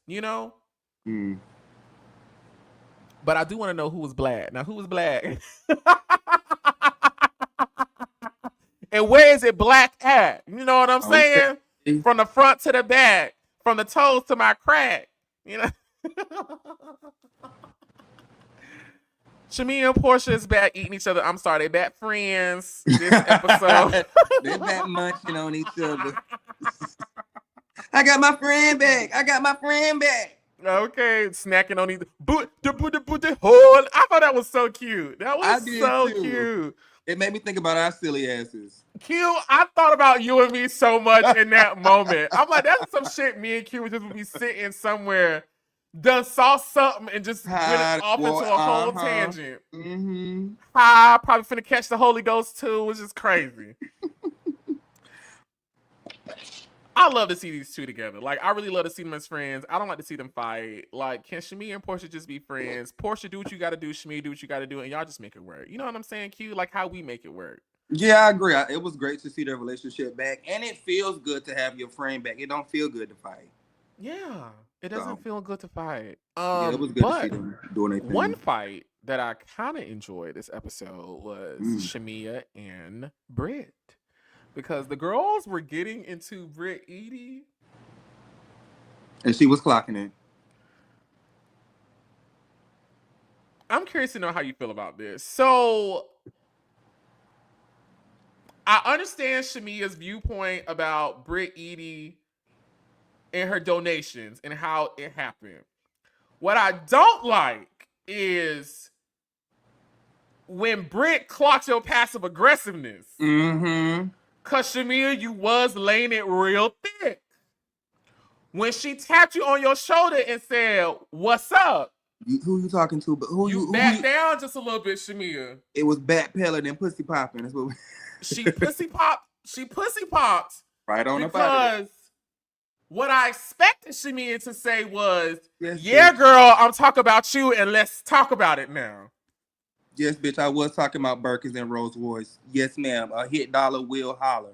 And yes, so when she tried to play on Brit's intelligence, it was like, well, she got a Rolls Royce. She got, yeah. But we know, but girl, stop playing. Now that I didn't like that from Shamia, because my opinion, if you're gonna be a villain, if you're gonna be antagonistic, if you're gonna be shady, if you're gonna do all that, if do it. You're gonna be and we know, and the only reason why I'm saying she's doing it is because we got her green screens where she's kind of corroborating her passive aggressiveness. Like they've already made this a thing this episode to show the girls talking about Brit's donations or lack thereof and whatnot. Like it's a whole thing. We obviously know it's something that's going to be a point of discussion this episode. Okay, Shamia, stand in it. Say, yeah, girl, I had a problem with it. I had a problem with that. And stand in it. But when Shamia backed up, I said, Shamia. And then I know them shots ain't got you thinking this. And then had the nerve to say, oh, if I was throwing shade, you would know I was throwing shade. Well, bitch, obviously, you don't even know when you're throwing shade because, bitch, you that came on real thick with what you just did and said. And it was only directed to one person, especially when we all been talking about it. Don't play stupid in my face. And that's the part where I won't say sympathize with Brit, but Brit get a little bit from me because it's moments like this where it's like, girl, like y'all playing with her. And it does come off as a bully because as Brit, I feel you talking about me. I kind of know you talking about me. Shamia, you confirming it in your green screen later on, but Brit is right in this moment to think you're talking about her. And when she asks you, yes. When she questions you, I was trying to pronounce that last S. I hate saying ask, because it sounds like ask, but it's ask. My diction professor. When she questions you. Yeah, but when she questions you about it, you back up about it. I ain't like that. Nah, no tea, no shade. And Shamia, I love you, girl. I'm just being ignorant for a little bit. But in Broward County, where I'm from, that was ground to start fighting. Like Brit could have hauled off on Shamia where I'm from. And that's why I wish she would have showed up to the reunion. Because that was her moment to explain. Like sometimes the girls, even though that's for me, I sometimes always don't explain stuff right? Or sometimes I get lost in my wording and shit like that. But you have to. That's why I feel like she should have showed up to that reunion and explained that. Like I may not have said it in the moment, but girl, there were plenty of moments where you bitches were passive aggressive, especially when I watched it back. However, Brit, baby, you can't be a housewife of Atlanta. Okay, sitting on top of the food chain when it comes to the girls in the business on the shows. You know, girl, you are a real housewife of Atlanta. You not giving no donation less than $1,000. You know, and that's just what it is. You know, girl. Yeah. You know, and I'm sorry you had to learn this way. And I get it, but yeah, Brit. Yeah, Don't you come bring up her there. back here no more. She can't come around here no more. And don't you bring your little friend. She look pretty right there, though. Brit is stunning. Like, Brit is so beautiful to me. Jesus, that woman is beautiful. Brit is too sensitive. I think this episode, we really see how sensitive she is. And I feel like when Phaedra was trying to talk to her, she was trying to come from a place of not only as a big sister, but as like a veteran in not only this show, but as well as this business. And it really struck me when I heard Phaedra show yourself friendly. Mm-hmm. You know? And Brit was trying to like fight her, or well, this. Phaedra's like, girl, I get all that. I get all that. Mm-hmm. But do the work to show yourself friendly. And I think what is stopping Brit from that is, for whatever reason, Mama is in her head so bad this season. She thinks everyone is against her. She thinks people are coming for her. You cut her off and she's like flipping out. You say one thing and she's already hitting back with an insult. She's going to the lowest of lows. Like, something is going on in her brain with her confidence as relates to this whole experience. And it unfortunately derailed her entire performance as a housewife for her first season. That inner saboteur really took its toll on Brit for this season of Housewives. And it's so sad to see, because I feel like she had the makings of the perfect housewife. She had the look, she had the husband, she had the car, she had the body, she had the story, she had the crazy family, she had the crazy antics. She's beautiful. We see in this episode she's likable. The plane just crashed. It just crashed. It definitely crashed. And her not showing up to the reunion, because she could have had a good second season. Sometimes it takes a housewife a couple of seasons to find their rhythm. And yeah, unfortunately, I don't think we're going to get that from Brit. No. Yeah, I think she would have had a good second season. I'm not the biggest Brit fan, but I feel like she would have been a bit more comfortable once she see how everything plays out, and it's like, okay, let me just relax and be myself. Let me just chill. And honestly, Q, she only had one way, which was up. Legit. I mean, you got the queen fired. One of the queens. You got him knocked off the chessboard. I mean, I'm saying her first season was so low to the ground. The only way she had was to go up the next season. That's what I'm saying. Well, I mean, like, she had such a traumatic season one. I was agreeing like that. The only way is up is because, I mean, how lower can you go from getting an OG fired? I mean, that's pretty big. Shout out to Brit Eady, wherever she is in the world. May she continue to take gorgeous photos. Next on the list, Shamia. As tragic as the phone call was that she got, of course, no mother wants to hear something is wrong with their child, especially at the hands of someone that you are paying to watch after them. But the more positive side to this is Shamia as a mother on this show. I love to see Shamia in mommy mode. I love to see her share her journeys in having a child with health issues. I love that that is the space we see her husband show up in, you know, because he's already not the most compliant with one in the film, and that's okay, we get it. But I love that when it's about their children, he's there. We hear him, we see him. I love that relationship. I love the teamwork between Shamia and her husband as they're trying to navigate having a child with complications. I love this side of Shamia on this show, and it really did, to me, add one of the layers of humanity to the season, like things that are real, things that we can feel, things that make sense, things that are not made up. And I love this aspect for Shamia, and I really want to see more of Shamia be a mother on the show. Not saying that she's not, because she is. What I'm saying is I like her in this vein. Like, I like to see Shamia like this, just the same way I like to see Angela with Charles.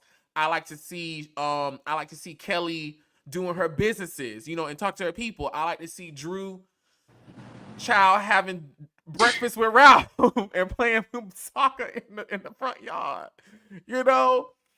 I like to see Cynthia and her barbecues, you know, because I was gonna go down to Lake Bailey, you know. What's your reaction to seeing Shamia in this vulnerable position this episode? It was really touching, and it came out of nowhere. Yeah, I was definitely heartbroken by hearing that someone she trusted wasn't doing right, and I know how that feels to be miles and miles and miles away from someone that you love and care about, and there's legit nothing that you can do. So I love to see her mommy mode as well. What I enjoyed about that scene is seeing all the women, her friends, surround and support her. That was absolutely beautiful. Yeah, that's, you know, one of the biggest takeaways for me. I love friendship. I love sisterhood. I love brotherhood. I just love friendship, period. I love community. So just seeing all the girls just kind of drop what they were doing and just be there for her, even though Brit Eady kind of took over the moment and just started making it about her. And just started delivering this. She started delivering a quad web speech, babe, and what the performances. Wasn't it quad web coded? I mean, baby, she started turning it on. I said, oh, baby, she cut on the Broadway tears. Oh, mama cut it on. And then she was naked in the next 10 minutes. But that's, you know, we go from praising to twerking. So the girls go. Baby, we go from praise to pussy real quick on the Housewives of Atlanta. Real quick. So, you know, I think for me, I just enjoyed seeing the girls be there for her in that moment because there was nothing that she could do. So I know she felt really low and bad, but the girls were there for her. Made her laugh, and you know, that type of vibe. So I love that.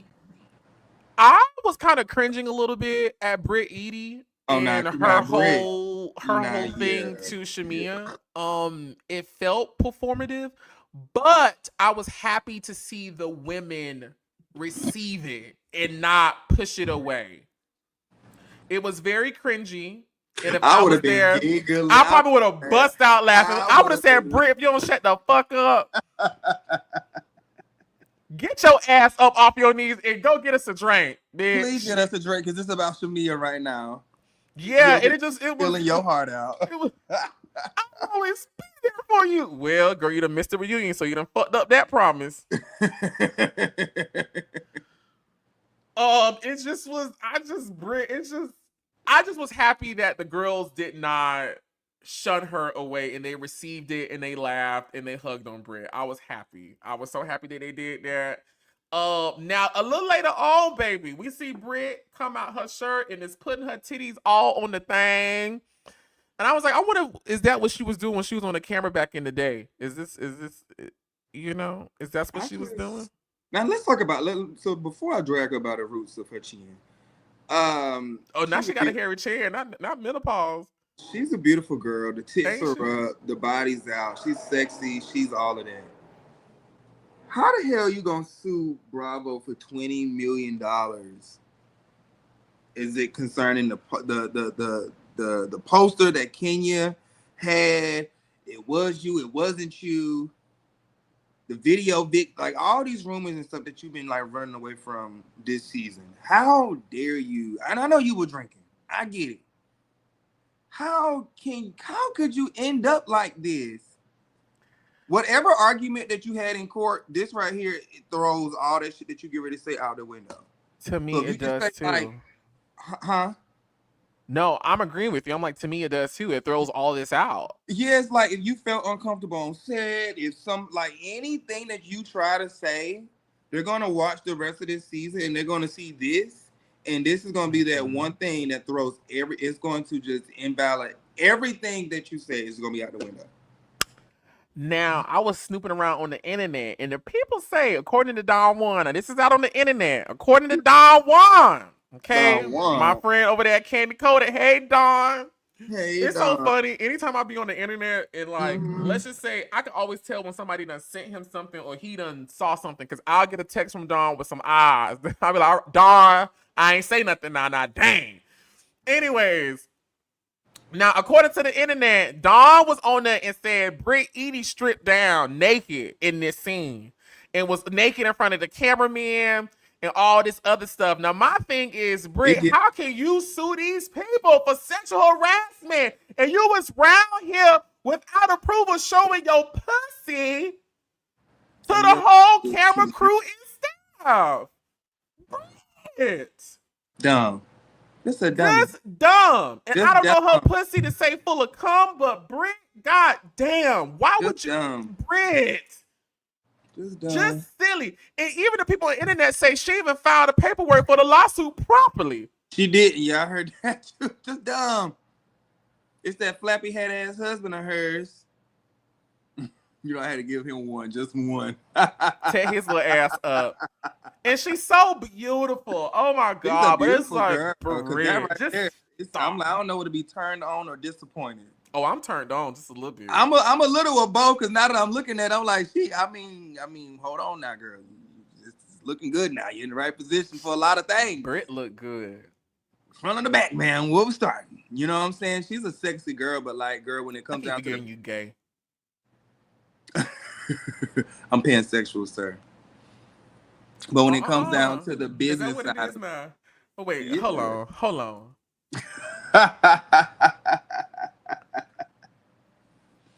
You what? I'm pansexual. Now when he did that? Now when he did that, now just hold on, hat and chain. Just now when you don't wear and start just dibbling dabbling everywhere. No, you hold on to your chains. You don't put on this Gemini film hat shit and just things is different over there. I've been pansexual for years now. I think I've come into the term more since I've moved to Cali, but I feel like it's always been a part of who I am. Like even when I think about like my friendships, like with Lauren, it makes me, when I think back, I could understand Lauren is because, you know, I've just been comfortable with it, right? And when I mean like the whole lifestyle, everything that comes with it in transition. So I feel like I probably would be okay with dating someone who was trans. I've never dated trans. I've never fully had sex with a trans person. But yeah, I'm not saying I wouldn't be open to it. So that's, I've been pansexual for a few years now. I think I've come to the track. Can you please move on? So yeah, I've been pansexual for some years now. I think in the past 5 to 6, 7 years, I think I've just been more comfortable with explaining it and coming to terms like, oh, okay, I think that's what I am. Like I love men, I love women. Y'all know I love women. I've never dated a trans man or trans women. I love both.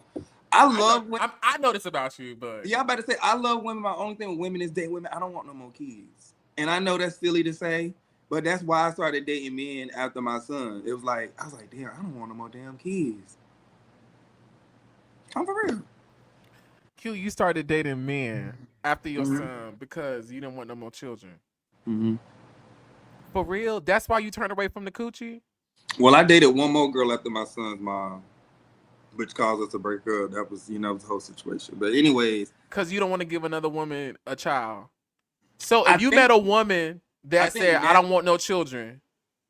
Well, now I think it's switched around because now I think I want more kids. I think I probably want one more. But you want to stay with the men folk. I want to what? Stay with the men folk. I don't know what God has for me. I know that's right. Because niggas get on my damn nerves. Nah, I don't know, but I think I want a kid, but I don't know when it comes to a partner, I don't know. Like, it could be whatever. I love men, but I got more questions to ask after this. I'm like, what can he say to Phaedra? I'm not gonna run you all the way down on this TV show.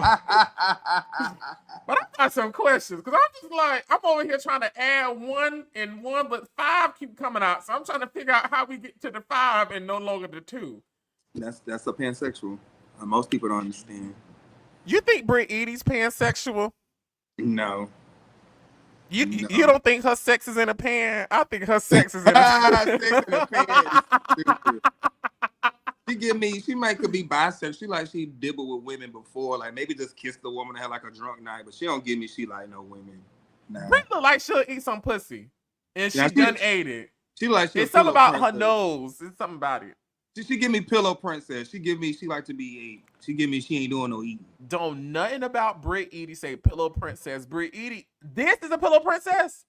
She look like a pillow princess. That look like a bitch that know how to get up on it and get down on it. She can get down on it, but she ain't eating no coochie. She don't give me eating no coochie. They eating a little coochie around there. You know they say to be in order to be a housewife of Atlanta, you gotta be a little gay adjacent. You got to have done a little something. Can we please stop talking about these women munching? Well, the last slide. This the last slide. Well, can we go back to something else sexy? Because that picture of Don. Now let me not read Don. We love Don. Don, that's my buddy. When I was over there working with Candy and them, Don, I love me some Don. I used to hate to have to go to Don's office because I just knew it was gonna be a lot. Like Don, I love me. I think he's from like North Carolina area too, or from. I don't know. I think so, Don. If I'm not mistaken. Don used to bust my grapes at the Candy Coated, baby. Don like. Let me not do that. No, that's no. Don't do nothing. Please, I beg you, not that. You leave Candy and stuff alone. I don't want Don sending me shit. Okay. I was about to be a compliment, but I could also see how it's going to go wrong. Be careful. I don't want to no more. I don't want to. Okay, yeah, don't. I don't want no problems with them people. Okay. Yeah. He seemed like he would be a good boyfriend, though. That was good. I'll say that. He seemed like he would be a good boyfriend. He seems like. You know what I like about Don, though? What? People can say whatever the fuck you want to say about Don. But even when I was over there, like around Don often, like around, Don, don't nobody really know what Don do in his personal life. And I like that. I really respect that. Like, let everybody say whatever the fuck they want to say, do whatever the fuck they want to do. It don't even fucking matter. Don over there, Don living nice, doing good. Whoever over there getting the wood, I'm pretty sure they happy. That's what I think. That's why I say he seems like a good boyfriend because you never really see him like outside. He's a little bit older. That was gonna be my original comment. Can you please move that picture? This is the only one I had grabbed. I just grabbed it real quick. I was gonna say earlier. That's why I was smiling. I was gonna say he's a little like ugly, cute, like boyfriend material. Like he ain't the finest thing out there, but it's just like he cute. Like when you turn to the side, I'm like, oh, he is kind of cute. He give me like 7, 5, 8, like ugly boyfriend teams. I'm not talking about the way Don look, okay? Because I don't want. But even his like just who he is, he seems like he would be like a good partner, like because he stays on top of. She's been Candy's manager forever, so I love men who like are driven, stay on top of their shit. When you can teach me something, like I don't know if I like working or dating someone who's in the same industry as me, but because you can relate, I love that. So, but yeah, who I currently date is in the industry, but yeah. Yeah, you showing out juicy today. Oh my God. Okay, giving out too much. You just really wanted to talk today. We just took a couple of weeks off from the classroom. You just want to just let it all out today. Oh my God. Y'all, we have reached the end of this review. Thank y'all so much for watching, and I thank y'all so much for being patient as we catch up on this episode. So this was episode 14, and we will be going live tomorrow and Friday talking about 15 and 16, so that by the time Sunday comes, we will be all caught up. We'll talk to you. I don't even know what that means, but we'll talk. Okay. Thank y'all so much for watching. Y'all got any final words before we get out of here? This was fun. This was a lot of foolishness on this game. I done spilled all of my damn tea. We talked about the Housewives looks. Talked about episode 14. Yeah. We'll talk about Noah's Ark. We're not. Oh, you said not tomorrow. Friday. We'll talk about Noah's Ark. No, we'll do that tomorrow. Oh, you gonna talk about Noah's Ark separate by itself? No, we're gonna talk about. We always talk about something in the beginning, and then we go into the episode. Oh, because you said 14 and 15 Friday. That's why I was like, wait a minute, you doing 2 and 1? I thought I was doing 1 tomorrow and then 1 Friday. That's exactly what I said. Oh, your thing be blinking out on my side. I didn't hear. Well, once we get you all hooked up and configured over there, we'll make sure. Girl, let's do that later. I need a nap, girl. You done had me on this live too long, girl. Oh, girl, now she tired. Now she tired. Now she want to go. Give her lunch, girl. Shit. I love y'all so much. Thank y'all so much for watching. Be sure to like, comment, and subscribe. Hit this notification bell so you know when we're posting new content, and jump down in the comments and let us know what you thought about some of the things we talked about today. Until next time, my friends, be sure to pray and kegel. Bye.